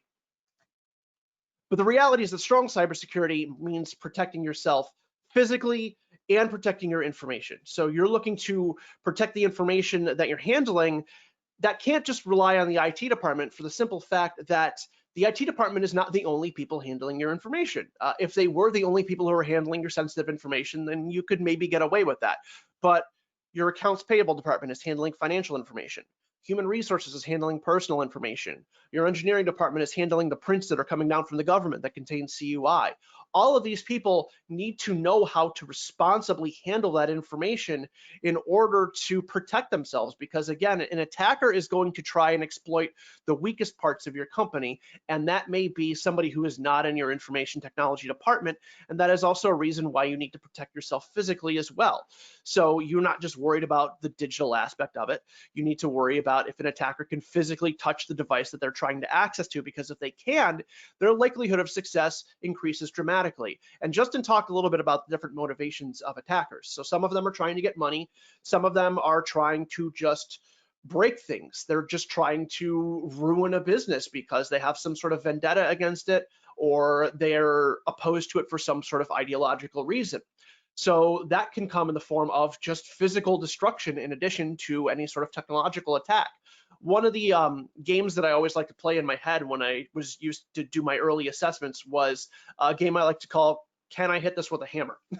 And the idea was that I would take a look at a piece of networking equipment or a server, and I would say, okay, if I was standing on the street and I didn't work for this company, how difficult would it be for me to get into this building, get to this piece of equipment, and hit it with a hammer? Again, it's a very rare scenario that you'll run into that, but it gives you an idea of just making sure that protecting things physically is important as well, because if somebody can rip wires out of your router, or they can do some sort of physical damage to your server, that's as good as, and even better in certain cases, than some sort of sophisticated technological attack. Attackers will attempt to exploit the weakest area of any given target. So that can be physical, it can be technological, or very commonly, it can be the staff that's handling the information if they're not properly trained. All the cutting edge technology in the world is not going to protect your company if the people with access to your information can be tricked into giving it away. And it's when I give this part of the presentation that I like to talk about a man named Kevin Mitnick. Kevin Mitnick is probably one of the most notorious and well-known hackers, certainly of the 90s and early 2000s. There have been people who have done bigger things since, but they tend to operate under anonymity or under an alias. So Kevin is really still kind of one of the predominant people in terms of somebody who was a high-profile person who was compromising a lot of systems. So through the 80s and the 90s, he was getting into government agencies, public utility departments, public transit systems. He was getting into all these computer systems and really just seeing what he could do. And he was compromised. I believe he compromised over 50 different systems throughout those different kind of industries or sectors. And later, after he did his work, and I want to preface that when he was arrested when he was eventually caught for doing all of these attacks, he was not allowed to make a phone call to his lawyer, and then later on served 8 months in solitary confinement because the people who were arresting and jailing him were so convinced that he could dial up the Pentagon, whistle into the phone, and launch nuclear weapons. Like, that is how backwards he had everybody, that he thought that they could do, that he was like a literal sorcerer with his technical knowledge. But when he was released, he divulged that he did all of his attacks. He got into every single system that he targeted by calling up somebody that worked there and convincing them to give them the information he needed to get in. He was a con man. That's all I mean, he was obviously very technologically smart, but ultimately the way that he was getting into these systems is he was convincing people that he was somebody else and relying on that trust, because that's what we operate on under a business environment. We need to trust each other to do business. We have to communicate. We have to pass back and forth information and money and all sorts of things that can be compromised, and those things can be exploited if somebody has the guts and the charisma to pretend that they're somebody they're not. So because of that, we want to make sure that we are training our employees so they know not only how to handle the information that they have, but how to deal with people who are trying to get it from them. And that is a very, very important thing, because as I've said, an attacker will exploit the weakest avenue that they need to succeed. A chain is only as strong as its weakest link. We have physical security, network security, policies, and training. And if an attacker sees a weak point in any of those, they're going to go for that weak point. There are no rules of engagement or boundaries when it comes to a cybersecurity attack. They're going to find whatever avenue they need to, and if that means going through a dumpster to find a password written down on paper, they'll do it. If it means throwing a brick through a window to steal a laptop that has information on it that they need, they'll do it. They'll do whatever they need to. So you need to make sure that everybody across your company knows how to handle the situation, and that you're protected equally on all levels and not giving too much credence to one particular area of cybersecurity while neglecting all of the others. So with those myths, I did want to leave all of you, before we get on to our panel discussion, with some general information security tips, things that you can maybe change to the settings that you have in your existing systems, or that you can do with your current devices that cost no money, very little time, and can work to, as we said earlier, those small steps to improving your cybersecurity. It's not one big project, it's a series of small ones. So first, we're starting off with the idea of least privilege, and this is simply the concept that the users at your organization only have access to the information that they need to perform their duties. So if somebody is in the accounting department, they should only have access to accounting files. Human resources should only have access to HR files, operations to operations files, so on and so forth. You want to really make sure that there isn't a lot of crossover, because if one of those accounts gets compromised, either by a bad actor inside our company or somebody who has managed to hijack it externally, they'll have access to that particular person's permissions. If they get access to an accounting file or an accounting user, they'll have access to all of their accounting files, and that's bad, but they don't have access to everything. They don't have access to human resources files and engineering files and everything. But they have a little sandbox they can knock around in. And then also, when we're trying to root out what happened, we can narrow it down to a specific subset of people in that department. For added security, you could put departments on entire separate networks or subnetworks if there's not a lot of cross communication between those. Not a lot of organizations do this because it tends to cause more of a headache from the network administration perspective.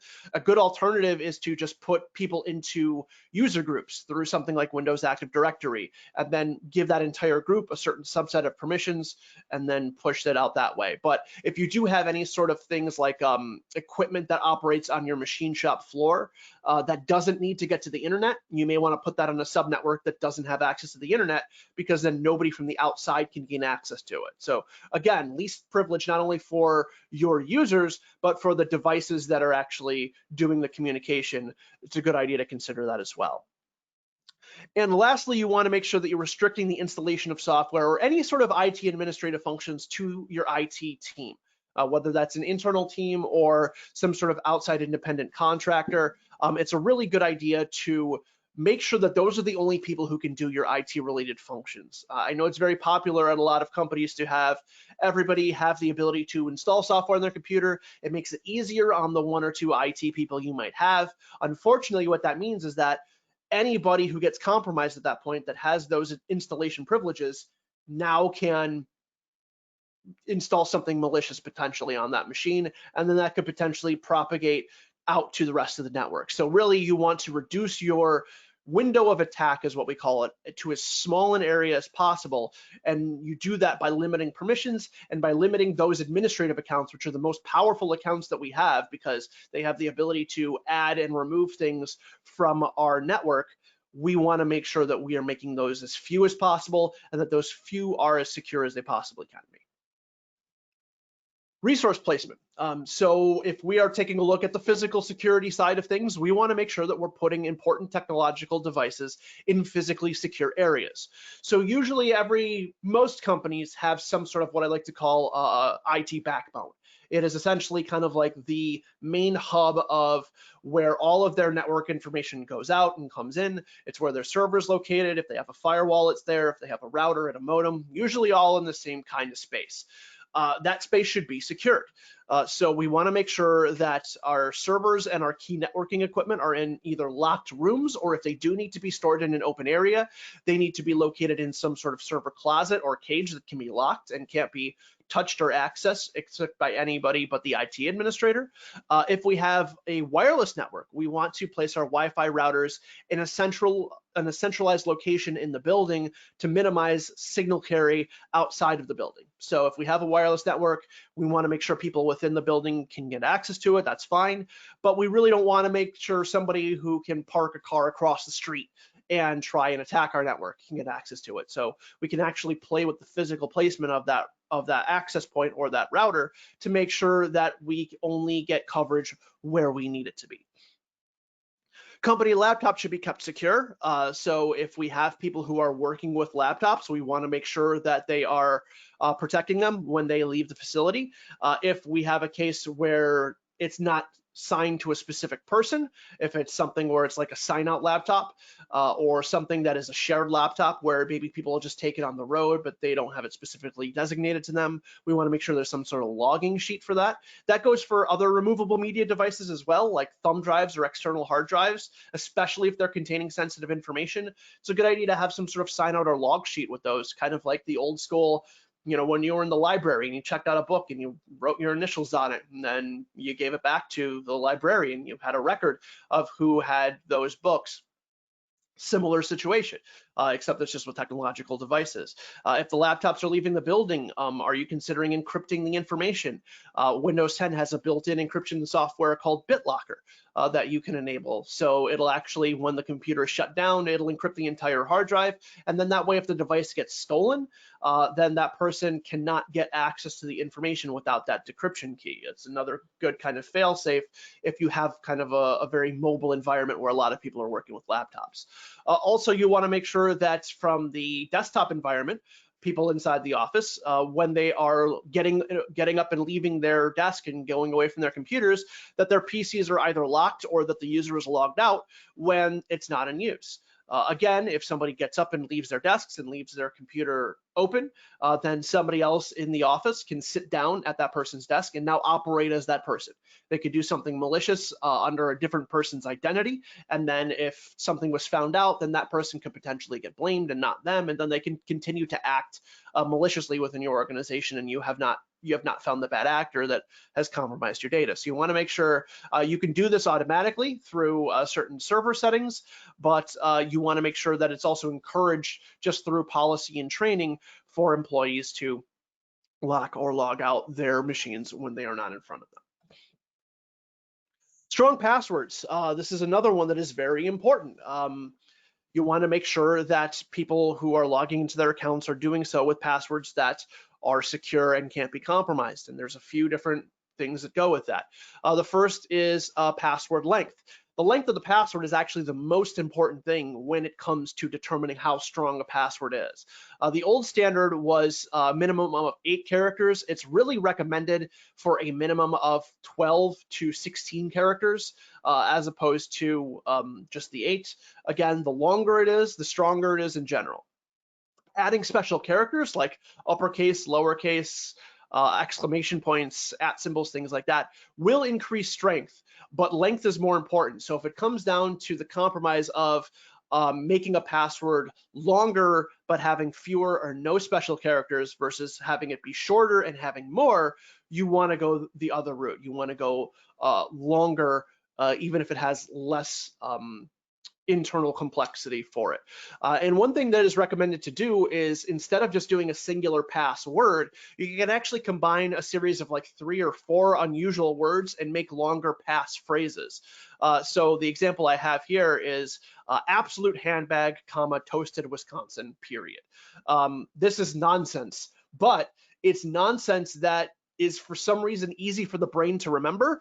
If you think of something that is completely unique, the person who thought of it tends to remember it easily, but this is extremely difficult for any sort of computer hacking program, brute force software to guess, because it is 36 characters long. It has uncommon words that do not go together, so that can prevent things like dictionary or table attacks. It has capitalization and punctuation, so it has special characters, uppercase, lowercase. It doesn't have a number, but this is going to take literally millions and millions of years for any sort of brute force program to try and break, and it is going to be incredibly difficult for somebody to guess, as opposed to, you know, a birthday or a favorite sports team or something along those lines. Another thing that's actually been recommended by NIST is not requiring password rotation or password changes.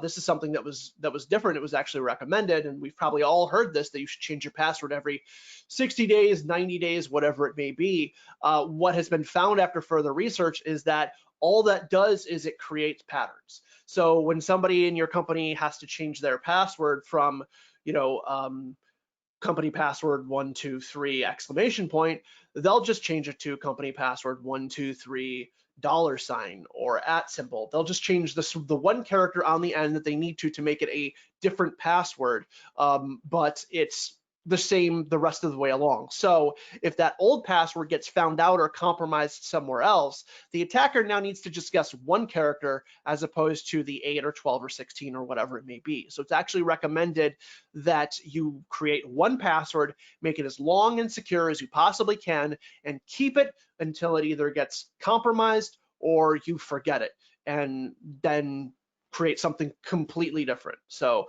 password rotation not actually recommended anymore. You also want to make sure that the passwords that you're using are different than other passwords you're using elsewhere, because again, if you have a password that you're using for your work logon and you use the same password to get into, you know, your fantasy football league, well, maybe your work network is really strong and secure, but your fantasy football league is not, and somebody finds your password there and it has the same email address and password, they'll just find where you work and give that a try. That is a way that they can get into your accounts. So you want to really make sure, especially if it's anything important, financial information, your work login, anything like that, you want those passwords to be completely unique to anywhere else. And you can use things like password storage services like LastPass, KeePass, things like that, to create random passwords and then store those passwords, fill them in automatically. You can create a good, long, secure master password that will protect those, but then that increases your security and not having one singular password all over the place. And then finally, from an administrative side, we can make sure that we're locking our accounts of our users after 3 to 5 failed logon attempts. So again, this prevents a brute force attack where somebody just tries to guess passwords as many times as they need to get in. After 3 to 5 failed attempts, it'll actually lock the person's computer completely and say, okay, you need to contact the administrator to get this account unlocked. It doesn't delete anything, it doesn't remove the account, it just makes sure that nobody else can get into it unless an administrator has had the opportunity to reset it. It's a really good way to make sure an account is secure and to prevent any sort of attacks through just guessing over and over.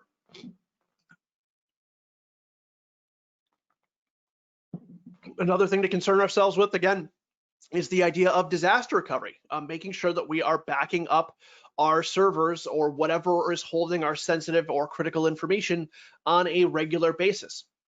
And a good rule of thumb for this is to have 3 separate backups. So as opposed to having one that just kind of updates all the time, you actually want to have 3 different files that are holding your backups. The first is a full backup that is run every month. So, you know, on the 1st or the 30th of the month, it runs a full backup of all of the systems and all the folders that you need. The second is an incremental backup that updates every week. So, you know, on Friday evening, it backs up everything that was done over the past course of the week, all the changes that have been made. And then you have one that's backing up daily. So one that's backing up those incremental changes every single day. And the reason for doing this is that if we run into a scenario where an attack or a piece of malicious software got on our networks and we didn't realize it until, you know, a week or a few days has gone by. Now some of those backups has been compromised. You have something else to fall back onto, so you don't lose everything if, you know, this thing came through a week ago and infected your backup and you didn't catch it until just now. You know, you'll still have at least that monthly to go back to. And as was stated in the keynote, is of course a good idea to actually test these regularly. Again, probably once a month when you do that monthly backup, you want to test one or all of these backups to make sure that they work and are actually restoring the information that you need. Backups can be done via a mixture of cloud storage, so, you know, some sort of external service like Carbonite, something along those lines, or external hard drive, so actual physical media, you know, like an external hard drive you're plugging into your system. Old school solution used to be the tape drives. We still see some of those every once in a while, but it can be a mixture of those things, you know, so you can have your monthly be on a physical media, your weekly and your daily be on cloud storage. And again, that just kind of provides a good mixture of things. So if any one of those systems gets compromised, you still have something else to fall back onto. You want to make sure that you're digitally scanning and storing your paper documents. A lot of times, paper documents are coming from printouts digitally, so you already have those saved, so you don't really need to worry about that as much necessarily. But if you receive any paper, if people are filling out forms, if you're doing any sort of paper invoicing still, you want to make sure that there is some sort of backup of those as well. And that seems daunting a lot of times to companies, especially if you're, you know, a 50-year-old organization and you have paper going back to, you know, the 70s. What I would recommend for that is just start with the papers that are coming in today. You know, get to the old stuff when you can, but for the papers that are coming in today, start with those and work forward. Something is better than nothing. It's better to have some things than to, you know, wait until you can do it all and then end up doing nothing when you need it. And then finally, we want to develop a disaster recovery plan. So we actually want to work with different people at our organization, not just in our IT department, but in all the different departments within our company, and find out what we need to do in case of a variety of different disasters. So, you know, of course, for our IT department, we have, you know, what happens if our servers crashed or we're infected with ransomware? What's the backup procedure look like for that? You know, we can go to our different departments and say, okay, what information do we need to recover if there is some sort of natural disaster and we can't get into the building? You know, if a meteor hits our office, where do we go? Who do we contact? What information do we get back first? These are all of the things that are important, and you really want to think about them beforehand as opposed to after the thing has happened and now you're running around like chickens with your heads cut off because everybody's panicking and they don't know what order they should be doing things in. Next up, we have making sure that the company has clear policy on a lot of the things that we've discussed. So again, writing these rules down is important because people have a reference to go back to, and if they do something incorrectly, you can point to those policies, and then that can lead to additional employee training or something along those lines. You really want to make sure that we have policies that outline the usage for different devices that people are using. Again, that password complexity, what is required for a strong password, we want to make sure that's down there. What is acceptable usage of email? Should we have people sending files and attachments through emails, or is there some sort of other file transfer system? What is acceptable use of our Wi-Fi network? What's acceptable use for mobile phones? Should we allow them on our shop floor? Should people be able to use their personal devices on our company network? Things like that. What are the procedures for company devices? So if there's any sort of company issued laptops or external hard drives, thumb drives, what are the rules for putting personal information on those devices or connecting those things to our network? And in those policies, in incident reporting, the last one, if there is something that goes wrong, if there is some sort of issue that comes up, who do you go to? Who do you contact? What is the method for contacting them? Do you email them? Do you call them? Is there a website to go through, like a help desk ticketing system? What's the procedure for that if something goes wrong? And with all of these policies, you want to make sure that the employees understand the consequences, not necessarily from a punishment level, but as far as just what this means to the company. Obviously, there needs to be some sort of stakes, and if an employee is a repeat offender of not adhering to policy, then disciplinary actions will be taken.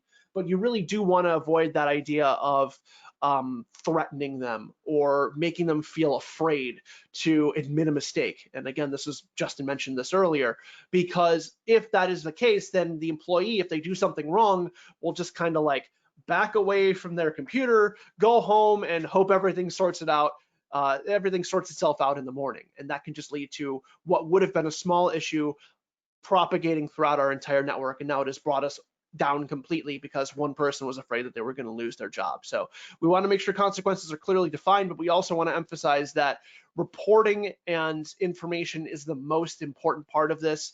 And if you've done something wrong, then maybe we're going to need to give you some more training, but you're not going to lose your job over it unless you've done this maliciously or you've just done this so many times that it's clear that you're not being responsible with the information you're handling. And then finally, with those policies, we want to make sure that there is some sort of proper training. So the policies are what we're writing down, but the training is actually how we're communicating those policies to our employees. And that comes through a couple different ways. The first is a formal employee orientation. So any new employee that's coming in, we should be reviewing our policies with that person. And we want to usually involve somebody who has a hand in building or administrating those policies to do that with them. So we want to review our IT and security policies with our human resources department as well as our IT team.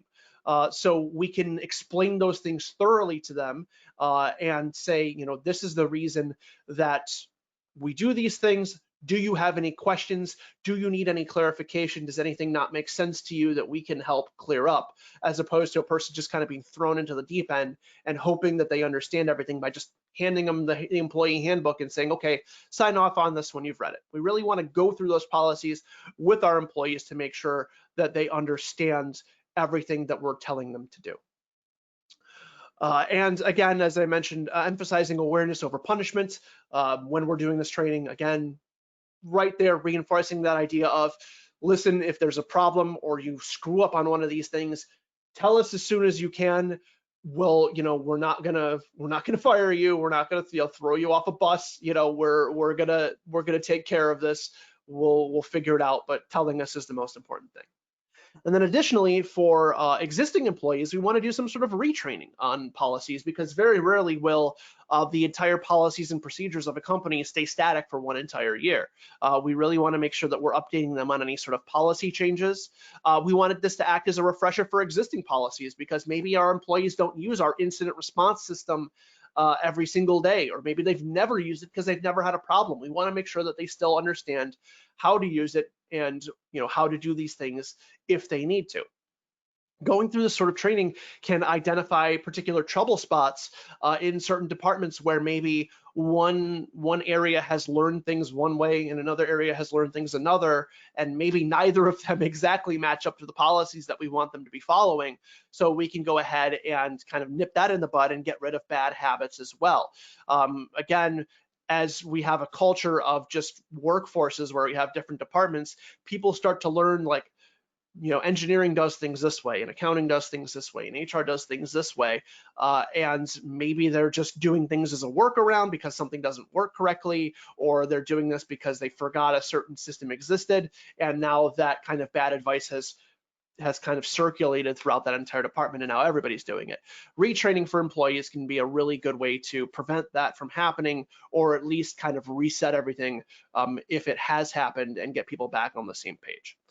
So that is what I have right now. I'm going to go ahead and turn the presenter duties back over to our friends at FuzeHub, and we will go on with the panel discussion.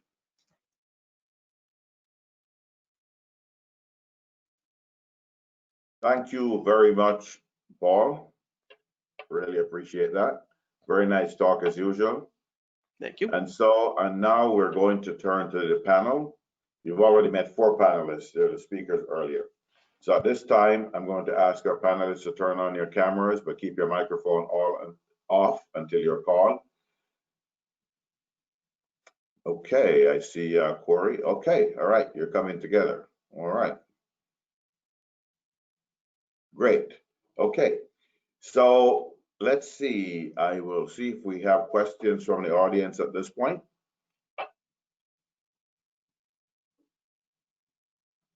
And just before I get there, I think since I have possession of the microphone, I am going to jump in and ask the first question. I'm going to direct this question, to you, Justin. I think, since you're the Director of Cyber Training and Testing and Outreach for the RIT Global Cybersecurity Institute, this one is for you. So how are you training and testing students' ability to secure industrial control and systems? Thanks. So I think we do that in a few ways, and I started to describe that a little bit in my presentation toward the end anyway. So one of those in particular is the pen testing competition, the cybersecurity penetration testing competition. Also, we host the cybersecurity defensive competition at the collegiate level for the region, and we have teams that compete there. So competition is a way, I think, that we can evaluate current performance, right? But also train students against specific technologies that they should pay attention to, and evidence the PLC, deep dive that I provided a little bit at least during my presentation. Normally students don't really encounter that at most undergraduate levels or associates levels. They just don't have time or specific interest. It's a lot of computer science derived, software derived items, and a bit less on the hardware side. So I think that's a nice opportunity. Also, we have the student faculty partnerships in hands-on testing through our lab at the SAFE Lab. I think, I don't want to, get too far ahead of myself, but I think that would be a really interesting thing to talk about with the various organizations represented here, and seeing, if that model is something that we can help replicate as a way to help other students from other schools learn specific industrial control systems technologies at an applied level, working together with companies as an outreach component. And then certainly through the range, the cyber range, we envision delivering training like that, hands-on training through the range and the simulation environments, as we build out our training programs and catalog. Though we just started that and have our first offering, so it's still a work in development. Okay, thank you so much. Here's another one from our audience. And Steve, this is directed at you.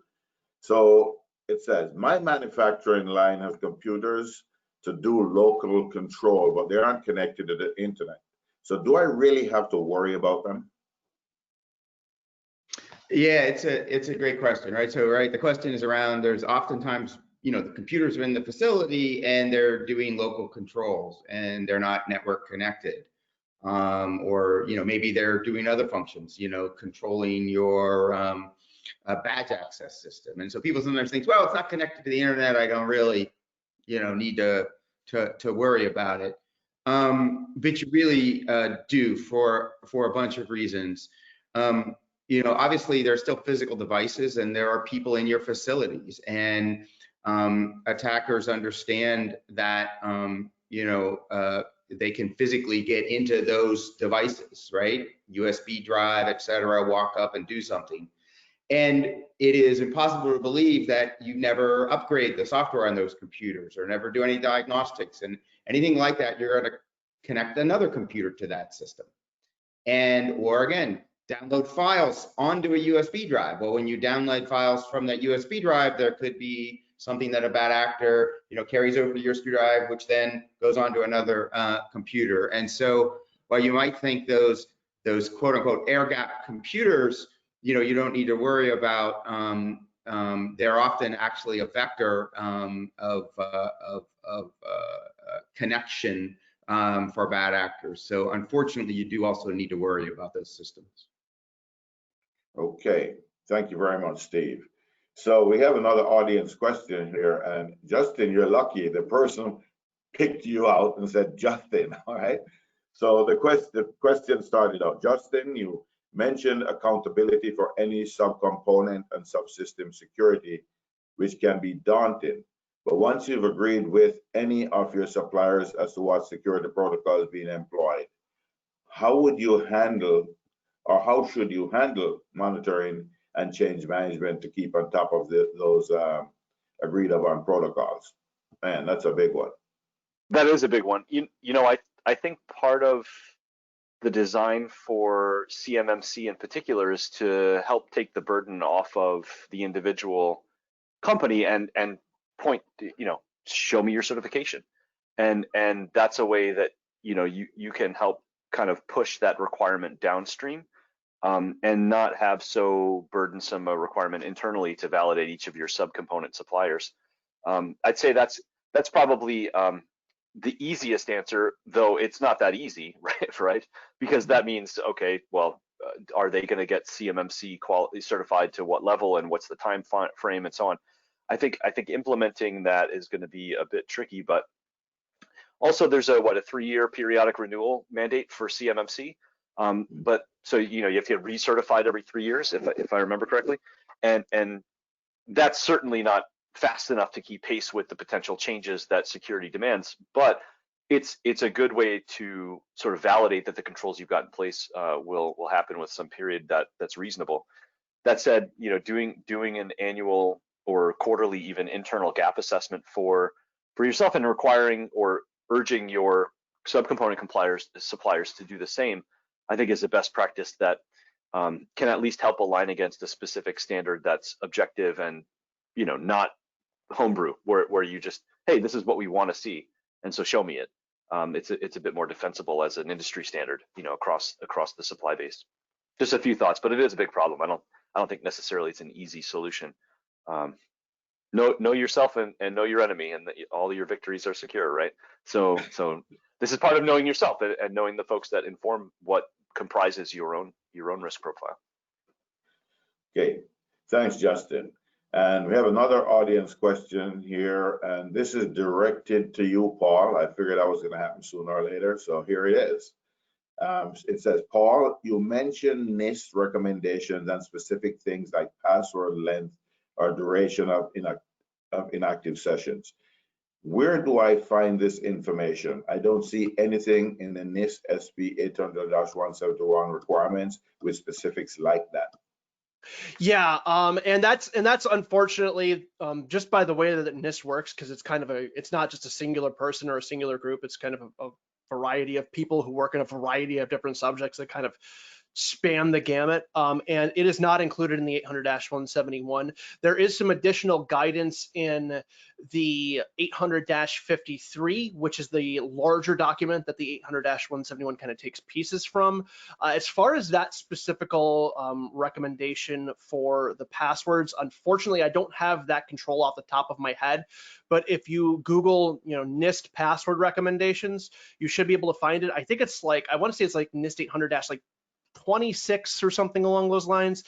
Basically, that's the way that NIST kind of operates, is that they have, you know, the different controls and recommendations, and they may reference them but not tie back to them. So unfortunately, I don't have that actual control number in my right at my fingertips. But if you did a Google search for NIST control password or NIST password recommendations, you should see it come through. It's actually just came through in the past. It's about a little over a year and a half old now at this point, that does just changes and recommendations kind of came through. But you should be able to find it pretty easily on that. And then that should give you the information you're looking for. Additionally, the 800-171 does have a handbook, the 800-62, that has some kind of more questions that you can kind of ask yourself if you're going through the 800-171. And we do have an online training course for the 800-171, which Everton and Corey will talk about a little bit later on. So there are some resources out there for you to answer those questions. But one of the biggest criticisms of the 800-171 is that it's kind of vague, and they wanted that to be the case so smaller companies had more flexibility. Unfortunately, because of that, sometimes the guidelines are not super clear. Okay, thanks, Paul. So another audience question here for this time, it's for you, Corey. So it says, can you explain why AIM and Mohawk Valley Community College occupies such a prominent role in the cybersecurity field? Sure, that's a great question, Everton. Let me see here. So there's a lot there. I'll bring you back in time a little bit. The government has had a presence in Rome, New York, which is one of our small cities in the Mohawk Valley, has had a presence in Rome for more than 30 years, going back to the late 80s and the early 90s, prior to the Air Force Base a realignment project. Rome Labs was located on the Air Force Base, and then unfortunately for our area, the Air Force Base actually left in, I believe, in 92 or 93. However, the good news with that is Rome Labs stayed, and over 30 years, Rome Labs has now evolved into what is known as AFRL, which is the Air Force Research Lab. And today, if you take a look at the government presence in those, on the former site of the Griffiths Air Force Base, there's more than 2,000 employees currently working every day in Rome, New York at the Air Force Research Lab. They have what I believe is in excess of a $2 billion annual budget. And not all, Everton, but a lot of the work that they're doing currently is inside of the cybersecurity space. There's a lot of research and development and a lot of spin-off companies and technologies are happening at that site. So that's a significant reason why cybersecurity is embedded inside of our culture, inside of Mohawk Valley Community College, and inside of our region. That's not the only reason, though. We also have a strong academic presence here too.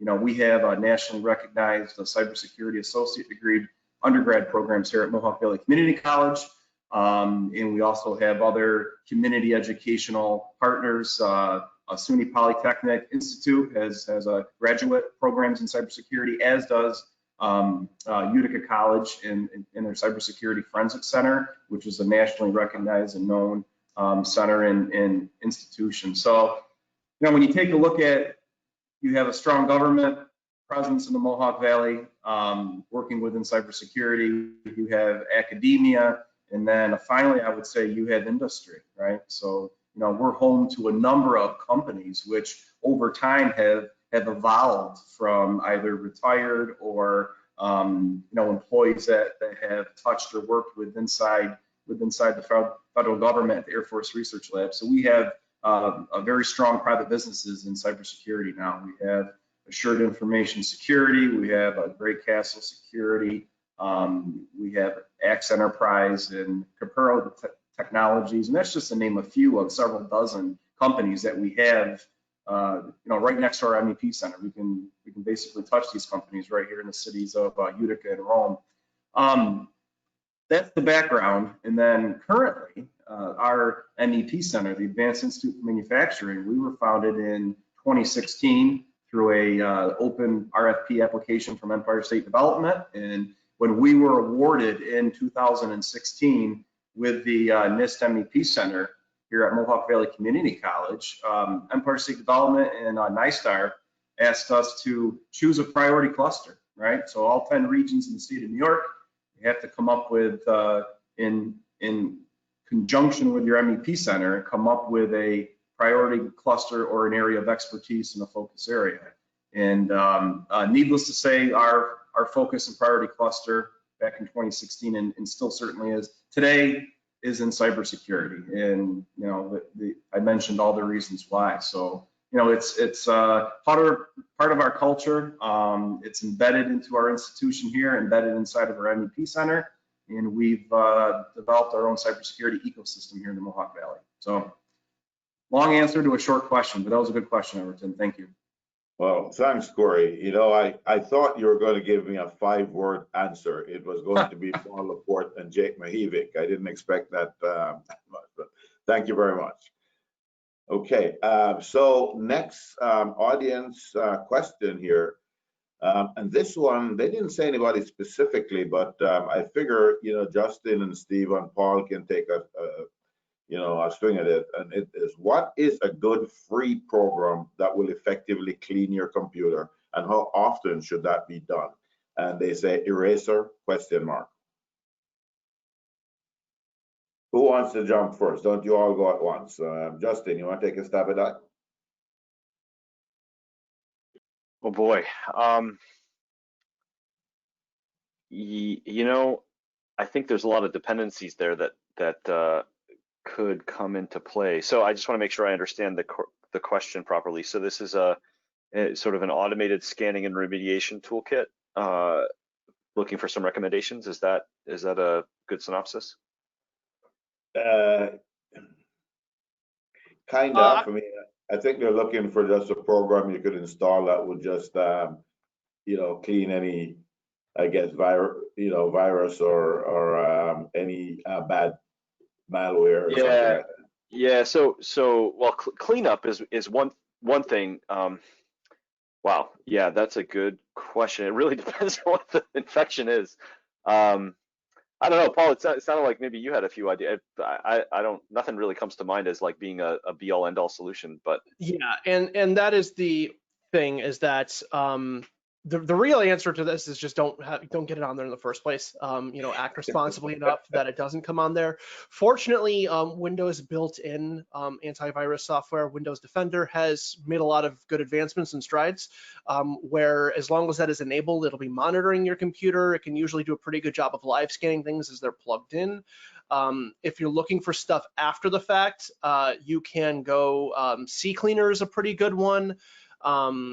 Malwarebytes is another good one as well. That's kind of been recommended. It's a little bit older school, and honestly, I don't know how well it's kept up, because again, the idea of like antivirus and updating and cleaning has kind of changed a lot in the past probably 5 years, maybe even a little bit longer, where again, it's gone from retroactive to proactive, where we're really trying to prevent those things from coming on in the first place. And honestly, if you're really looking to improve the quality of a system, or if a system gets compromised, your best bet is to, the old IT saying is blow it up and start over.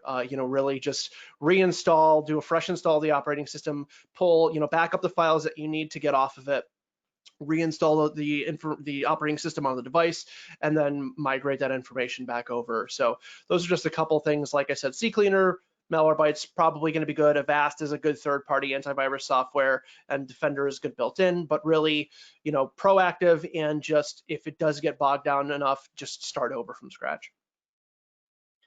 Okay, thanks. I mean, Steve, you're touching your chin. Did you want to say something? Okay.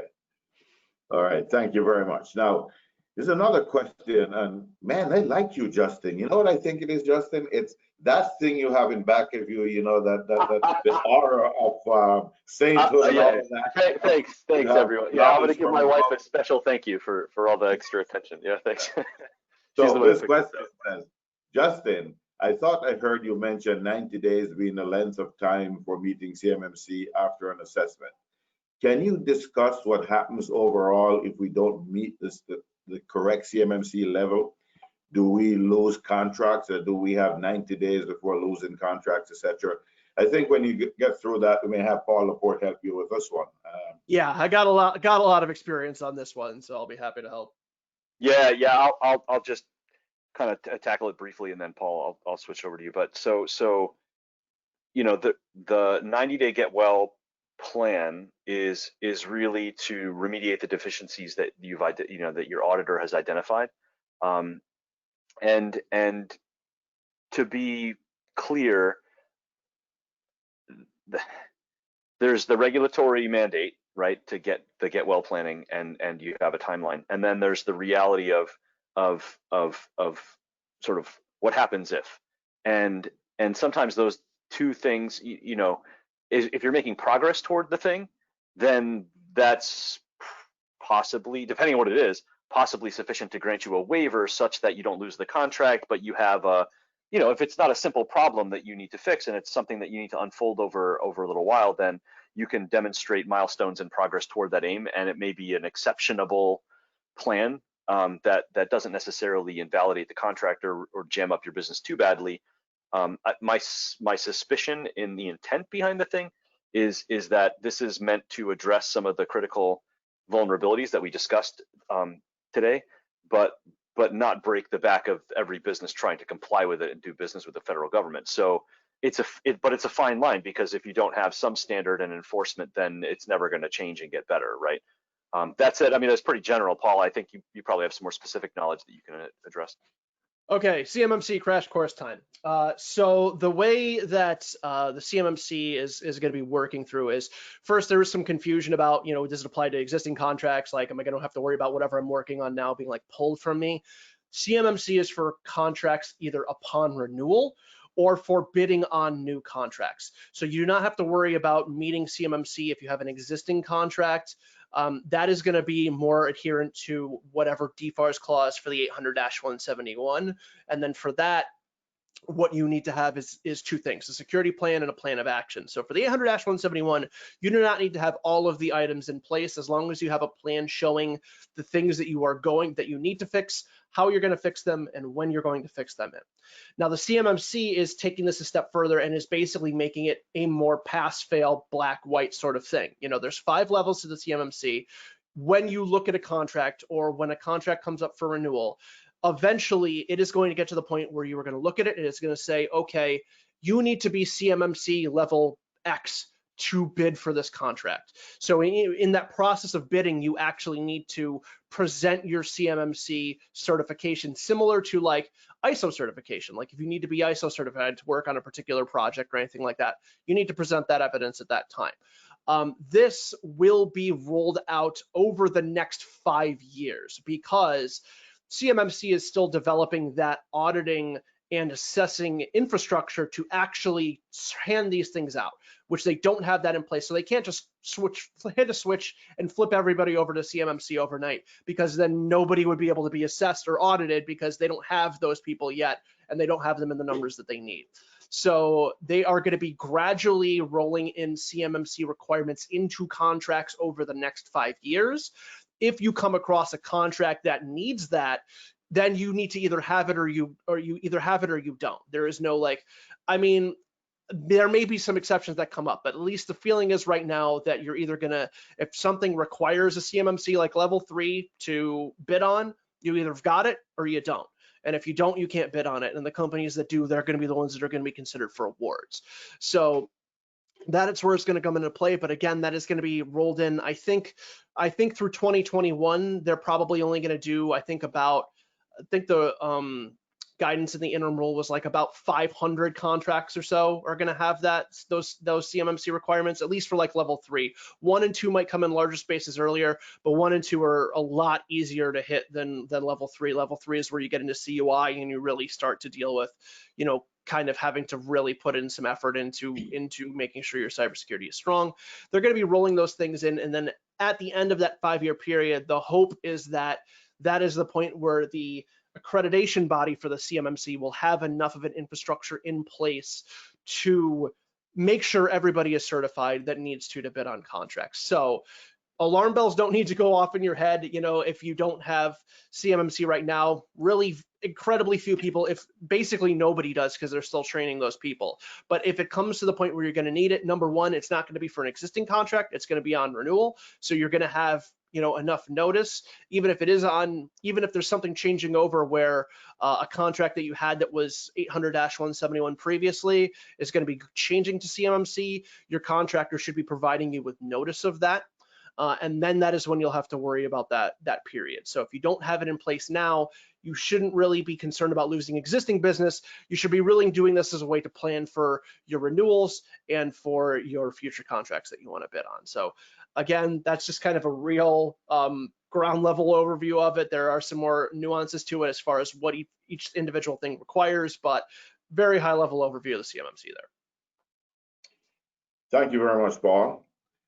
So we have another question here from the audience, and I think this person is looking at you, Paul, as being boots on the ground, because the question is, what are the most common areas where you find small manufacturers falling short with cybersecurity compliance?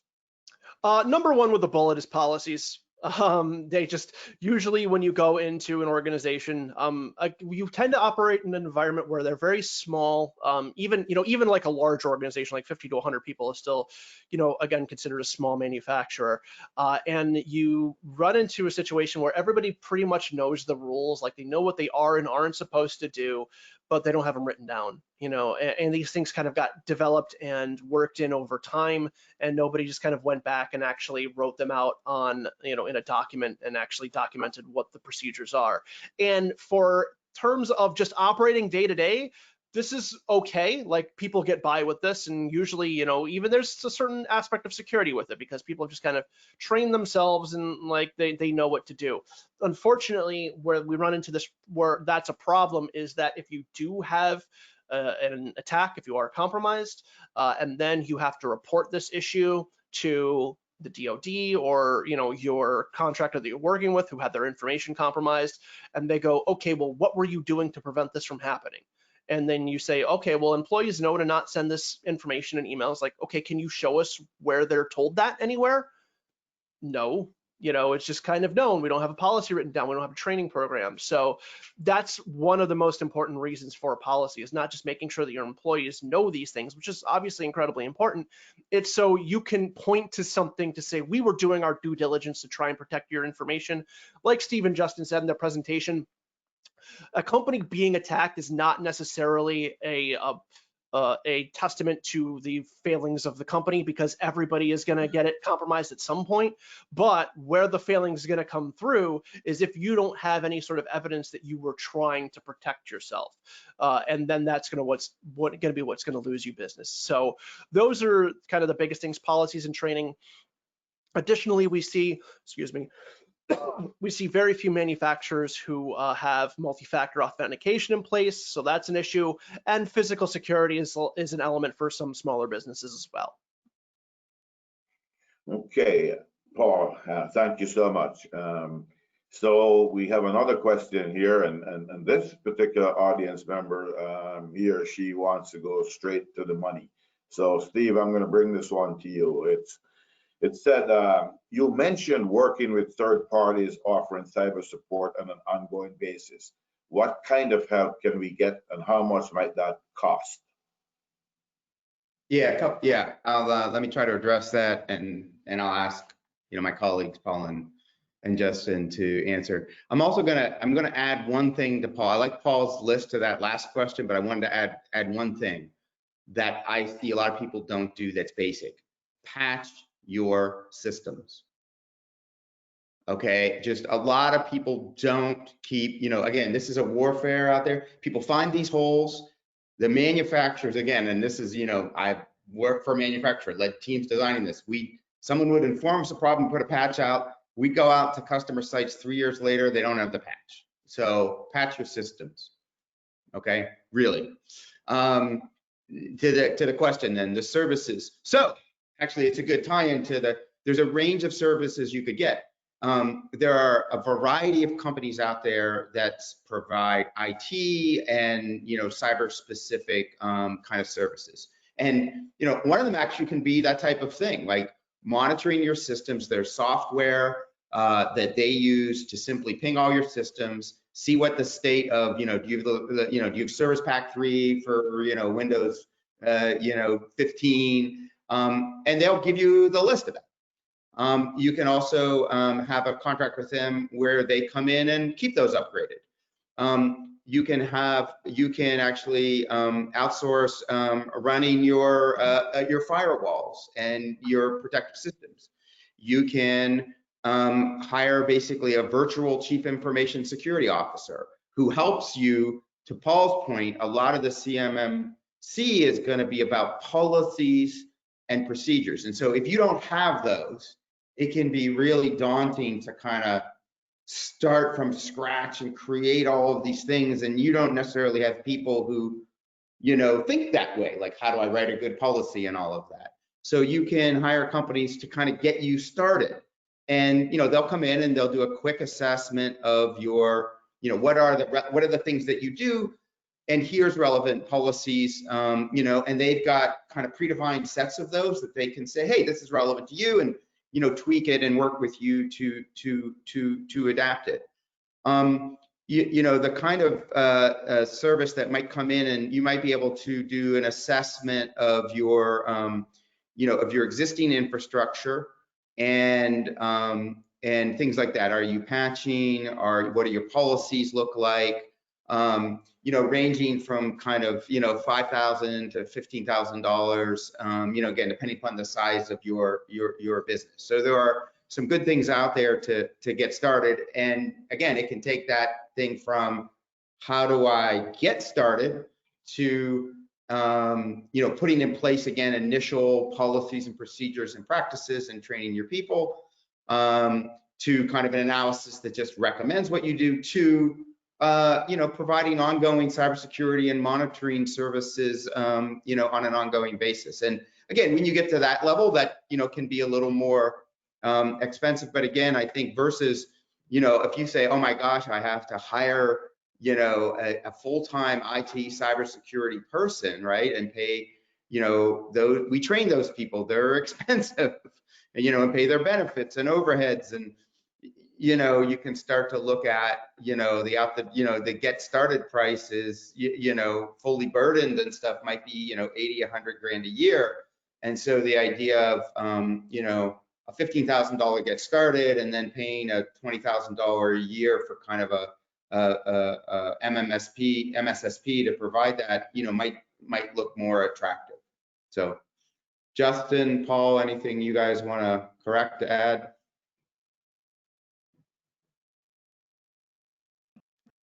I think you did a pretty good job of covering it. Okay. All right, thank you very much. Like I said, Justin, people just keep going back to you because of that halo, so we're back at you again. So this one is a very concerned employer here. Is that what's the best way to get my people trained for on-the-job cybersecurity impact? Well, I'd say it depends on the level of training that you're really looking to provide. So there's a lot of really great industry-based certifications out there. One of the things that we found in looking at what do we really want to do with the cyber range, as Steve and I have been working together with the wider team at RIT to build the right kind of bundle of training programs and match that against sort of what's out there and really create something that's a value add, right? Not just a regurgitation of something else. And we found that the industry-based certifications they have a really good training programs that are predefined. There's a lot of online training available and sort of short course boot camp type, 1 weekers that you can get your folks sent to for a security plus training or a cybersecurity first responder from a company based out of Rochester, Logical Operations CERT Nexus. So there's these sort of certifications that are good training provider opportunities, but what we found to be most missing from those is the dynamic nature of hands-on skills cultivation. The nature of the accreditation process for these certifications is largely a static one. So they go through this accreditation process, and it's like a 3 to 5 year cycle. So they get their curriculum defined, approved federally. By a certification standardization body, and their test questions as well, and then they have a bank of questions and they draw from those and they test the specific knowledge in the curriculum for those certifications.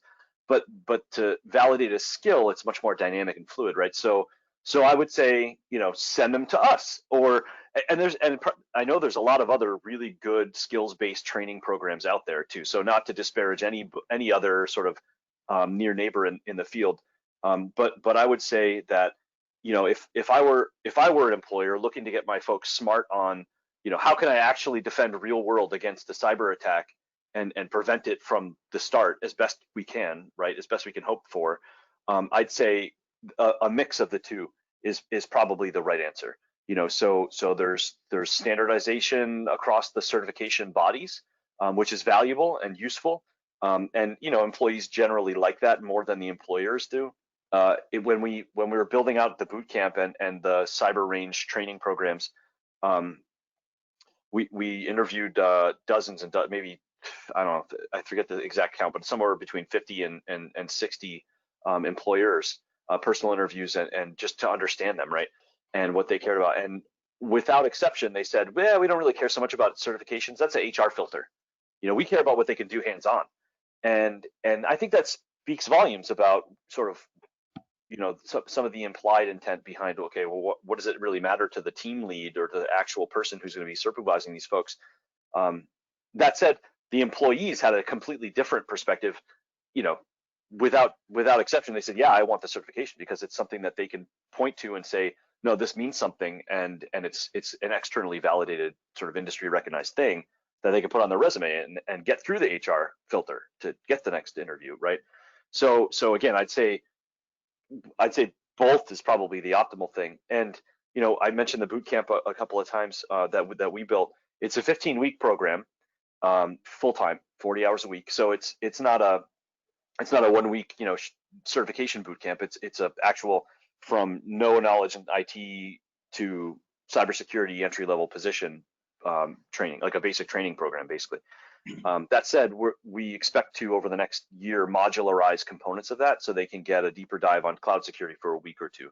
And we also expect to offer a part-time option. So if you want to have your folks extend their learning over 6 months, let's say, they can do that and still get the benefit of, you know, having somebody that's good with spreadsheets and Microsoft Office products become a decent cybersecurity first-line defender.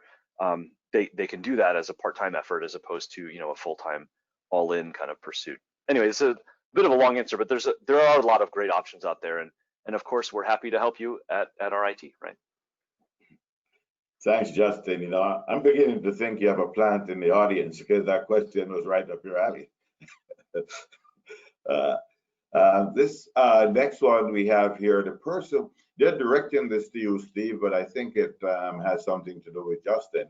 The question said that they've never really done what you suggest of simulating a cyber event, and they would like you to say more about what that would look like. And they're directing this to you, Steve, but I think that Justin touched on that earlier. So why don't you take it first? Steve, I think you got this.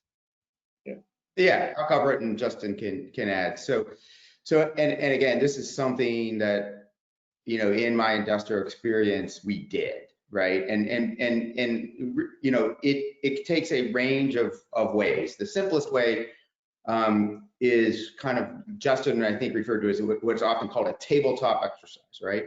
So the idea here is that you get the relevant leadership team who are responsible for the functions in the room, right? And somebody facilitates a scenario that you walk into the room and something like says, okay, you're all here. It's the head of IT, the head of manufacturing, the head of sales. And what just happened is we've received an email from a hacker in Romania who's claiming that they have encrypted all of our customer data, and we can't get it back unless we pay them with 5 Bitcoin. So, team, what are we going to do? And so then it's, okay, well, then you go through, because things like, well, okay, they say that's true. Do we believe them? So how could you go and verify that, right? And again, the facilitator would then kind of answer the question, you know, so the IT person would say, oh, we'll go and, you know, we would do this and say, okay, so the answer is yes, it is. So then again, well, what would we do? So, well, if that's true, we can't bill our customers anymore because we don't have their information. So how do we get money while we figure this out, right? And so the facilitation drives you through those kind of holistic things and tests whether you can do it. Now, the next level of reality is, you know, what you would do in that exercise ideally is kind of find critical things that really need to be true, like, oh, the point I raised too, have you ever actually tried to reconnect? So you know, the facilitator say, yes, they are there, you know, they are locked up. The IT person say, well, I got a backup. Okay.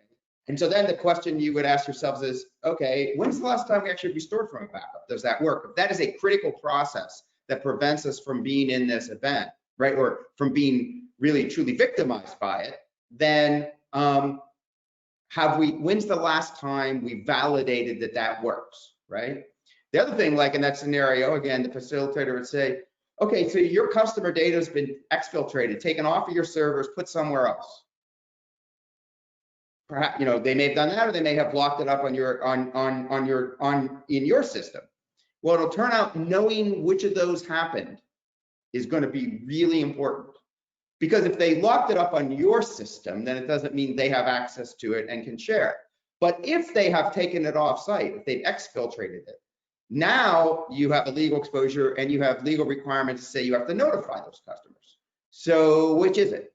Well, how do we log and monitor our software? Could we tell if it was being exfiltrated? And by the way, if that did happen and they were off site, do we actually understand the laws about what we have to inform and not? Do we have a lawyer that we would work with? Does our cyber insurance cover that? And again, cyber insurance, so I agree with kind of Paul's point earlier that says, look, if you just relegate this to cyber insurance, that's a mistake. On the other hand, one of the values of having cyber insurance, so if you just do that, that's a mistake. But the cyber insurance, most of those providers, in addition to providing you money for recovery, they have teams of experts. So if that actually happens, and I've worked with companies where this is true, you know, they got, you know, people got their data, they encrypted it, they said, we want a Bitcoin. Well, the cyber insurance company brings in experts that you just don't have, who can actually do all those things like I just said. They can tell, did your data get exfiltrated? If you actually do need to pay the ransom, they know how to negotiate with the ransom people, right? So if you do buy cyber insurance, which again, I think is a reasonable thing to do, not the only thing to do, you should be asking your provider, what are the services that they provide if an event occurs, right? By the way, one of the things your insurance provider might provide, some of them do, is actually this kind of facilitation for these kinds of events.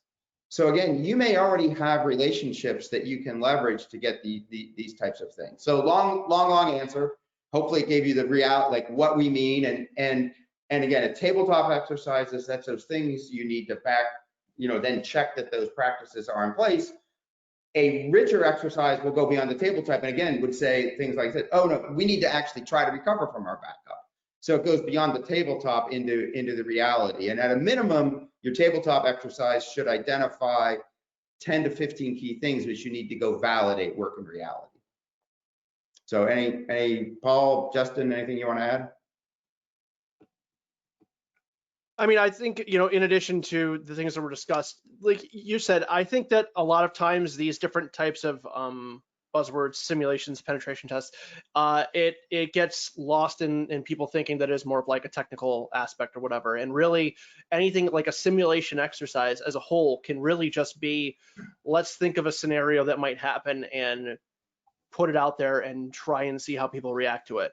Send some test phishing emails. You can use services for that. So you can do like be very, very sophisticated and kind of track who responds and link it to extra training, or you can just create a Gmail account and send them out to people and see who responds to it, see who reports it as a problem. Leave a thumb drive in the parking lot, see who picks it up and if anybody plugs it in. Like you can do a lot of different things.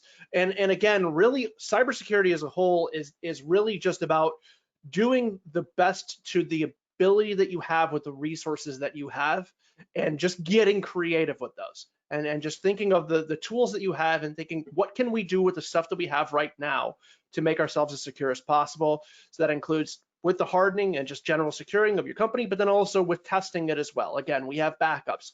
Let's test one of those things. Let's reset an employee's computer. Like let's reset an employee's password, see how they respond to it. Do they log it as an incident report? Like what do they do? You know, like how do they treat that? You know, go through those things, see how people do that, and you can make it very sophisticated and spend a lot of money or time or whatever, or you can make it very practical and very kind of homemade and hands-on, whatever you feel you're comfortable with doing and whatever you can do within your resources. Don't not do something because you don't think that you can afford to do, you know, a high-level simulation or high-level penetration test. Figure out what you can do and do that until you can do the bigger stuff. Thank you very much, Paul. You know, I found it very interesting because, Steve, you anticipated the next question that the person that's asked here, so there's no need for it, but it was, is cybersecurity insurance useful? But you've already addressed that, so we'll move away from that. We're running out of time here. There's one more question, and it's for you, Justin. They just love you, so I've just got to give you this one. Is that what would you recommend as the #1 best practice for being as a proactive step for device manufacturers?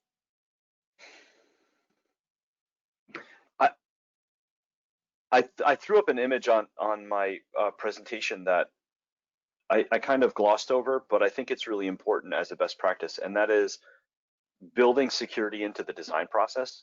You know, security engineering is a thing that you can involve in your design cycles, and so if we digitize that, you know, to whatever degree you get the security personnel involved early, and invite the question. Just, I mean, Steve and Paul just talked about, you know, how to war game it, right? And how to exercise that, what those simulations might look like. Get somebody that's a good kind of out of the box thinker to look at it and say, how would you attack that? Somebody, you know, somebody that actually understands attack vectors, and maybe is the person that you want to go to like, hey, I locked my keys in my car, can you help out? You know, and there's a lot of folks like that in our lives that can be useful in thinking like, you know, what would an attacker do to compromise this system? How would they get around these security controls or the controls in place? How would they misuse what we've built here? Because often it's not only about, you know, some glaring vulnerability, it's about misusing what's there, just, you know, repurposing something that has a legitimate reason to be there. And that could induce some consideration in your mind or in your design that you can build in some parameters, you know, a left and right guard limit or something, you know, a guide that says you won't do this with that thing. It's going to be used for this purpose only. And you can create these filters in the engineering design. So one quick note, I just want to piggyback on the great responses for the last question too, you know, the simulation and the training, because I think that's really what, I mean, if we boil all this down to it, is how do we exercise what we need to do so that we don't have problems. And I mean, that's kind of like the overarching theme, I think, of all of our discussions today. How do we be proactive, and how do we train what we need to train so that we don't have these glaring vulnerabilities and problems, and then, you know, how do we use that to get contracts and get business? And, you know, there's a lot of levels to training, just as Steve mentioned, and Paul elaborated on a little bit too.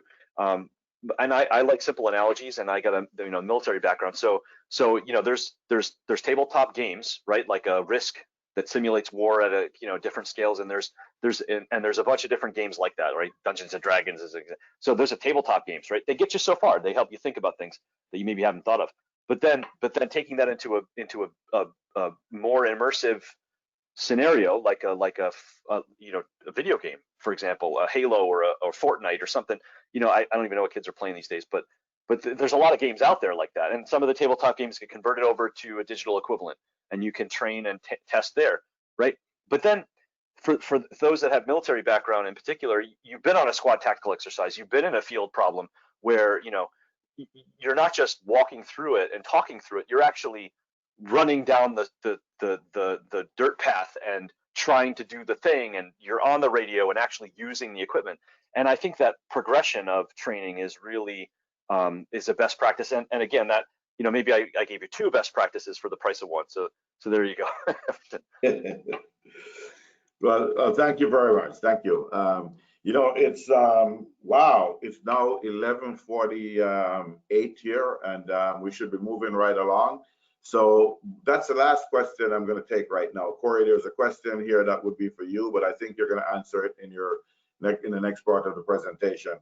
The other questions I'm going to say, if because I didn't get to them, you can email your question to Paul LaPorte.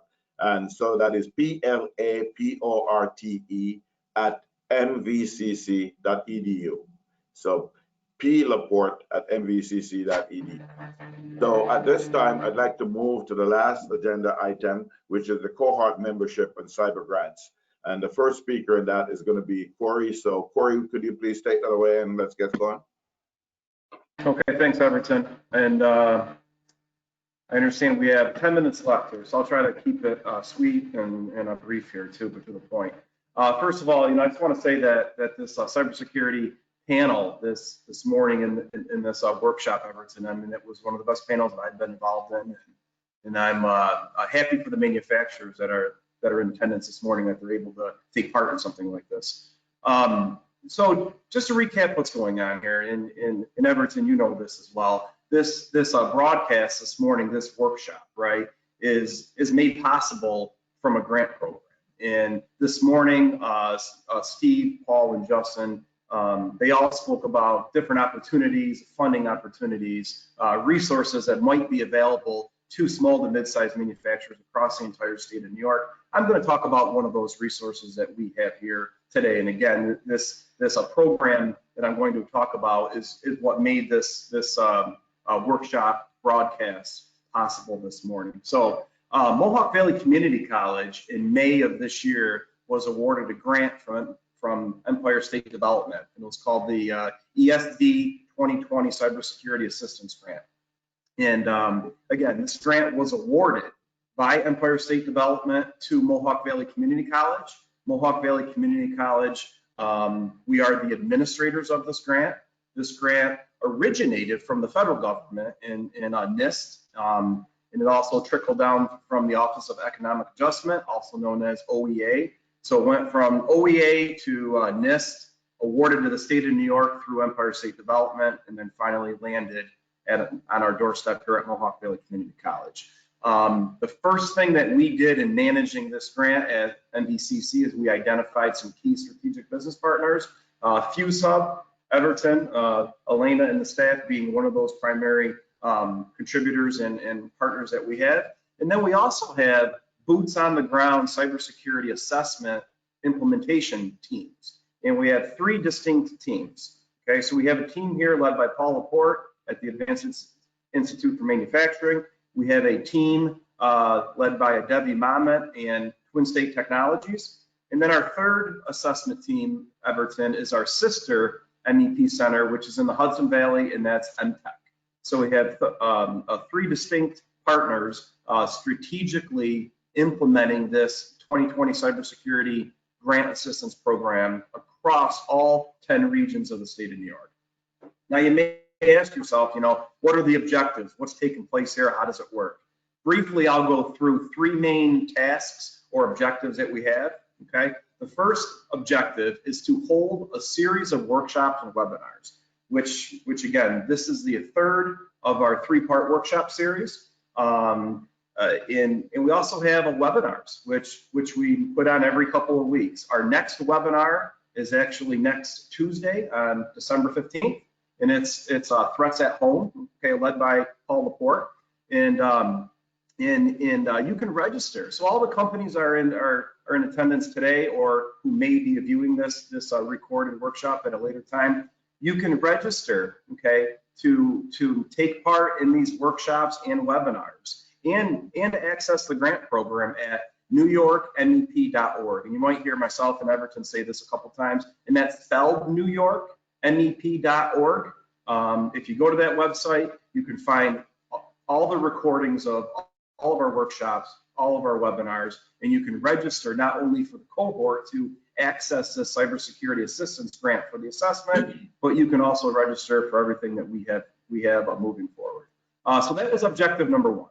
Objective number 2 are for those organizations that may have, and I should back up just a little bit, for those DoD related supply chain and or direct contractors that may have internal resources, financial resources, and IT and cybersecurity resources. They are eligible to join our cohort. And Everton, in a couple moments, he'll go into a little bit more about how to join the cohort, how to access all the tools. But these companies that have the resources for no cost, they can sign up, join our cohort, and we will send them immediately a series of self-assessment train-the-trainer tools. Now, these are virtual tools. It's on demand. They can access them at any time. It's a 16-part module series of Paul LaPorte from Maine, leading you through the steps on how to internally conduct the NIST 800-171 cybersecurity self-assessment at your organization. And again, this is a no-cost tool, Everton. All the Department of Defense employers and manufacturers, all they have to do is sign up for the cohort. And we're looking to make at least 250 awards through this ESD cybersecurity grant for these companies. So a big number, right? 250 awards we're going to make. So I strongly urge defense contractors across the state of New York, visit newyorkmep.org, take a look at the overview of the grant program, sign up for the cohort. And then finally, task number 3 is to identify those companies in the state of New York, defense companies, that may not have the resources, may not have the staff and financial resources. We would like to strongly consider awarding them with a grant program. With a grant award from this program up to $6,000 of a $7,500 assessment, and that's 80%. So up to 80% of the costs that will be associated with one of our cybersecurity assessment teams performing that assessment for the company. And depending on COVID environment, we have to be fluid. It may be on site, it may be hybrid, it may be remote. We've seen everything in between so far. We have a number of those awards to make, Everton. We can award as many as 67 defense contractors across the state with this financial award. So access the program, newyorkmep.org, and I'll send it back to you, Everton. Okay, thank you, Corey. All right, I'll try to run through this quickly. Folks, you just heard from Corey. He was talking about the 2020 New York State Cybersecurity Assistance Grant and the fact that it consists of 3 tasks which are geared towards the deliverables. Deliverables being a minimum of 250 companies engaged in self-assessment training and 6 or 7 companies receiving a grant to offset the cost of a personalized assessment. So how do we plan to accomplish this? So to do so, we introduced the concept of a DoD cohort program, and the cohort shall consist of the following. We want 320 manufacturers in the DoD supply chain to be a member, and this membership will be at no cost to the participating companies. Statewide DoD networking opportunities will be available, access to resources from our MEP network and partners, and of course, what Corey mentioned is an online platform in support of their self-assessment training. So now we know what the cohort consists of. What are the real benefits of joining this DoD manufacturing cohort? Here are the opportunities that we've identified open to the members. First one being to access the online 9-session training course for self-assessment through Teachable. Teachable is the program that is being used, and it's been used at MVCC for a while, and it's really a very nice, friendly program for for people to access. The training will provide content that will lead you up to CMMC level 3 equivalent. In addition, you'll have virtual office hours with our very own Paul LaPorte, who you just heard from. He is our resident cyber expert, and Paul will be spending time with you to help you through the difficult stages that you may encounter. You'll also be able to network among cohort members in the DoD supply chain, and 6 to 7 cohort members, and this is what Corey said, 6 to 7 of our cohort members will be eligible for a grant to cover a personalized cybersecurity assessment consistent with the NIST SP 800-171. Such grants, he mentioned, $6,000 towards a $7,500 cost per assessment. And I'll repeat, the company will be expected to pay $1,500 of that $7,500. So it's a $6,000 award. You will get the letter of completion for the cohort members that finish the program, and a similar letter for the winners of the grant who complete the program as well. You'll have access to the archive of cybersecurity webinars and workshops that we've gone through, workshops like the one we're in right now. And the preparation for meeting compliance requirements to CMMC level 3 will be at your fingertip. So we have a lot more going on that you can partake of, but please remember to join us next Tuesday for the December 15th webinar, The Threat at Home.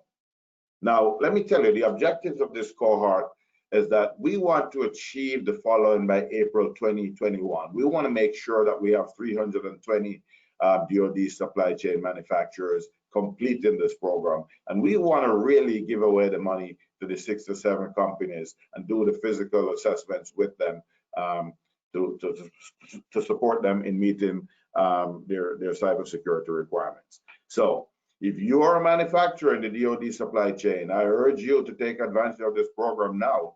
So please join the cohort, by going to the website that Corey talked about. It is newyorkmep.org/cohort-apply. So it is NEWYORKMEP.org/COHORT-APPLY/ that will take you there. Okay, thank you very much. So this ends today's workshop, and I'd just like to cover a few things. Remember, these presentations and our webinars are available through the New York MEP website. I thank you very much for attending, and I thank you, speaker and panelists. I just want to let you guys know you're fantastic. I was looking at the numbers, and right to the end, we had 95% of the participants staying right to the end. So this is really a great job. Thank you all. Goodbye. Happy holidays and enjoy. Bye.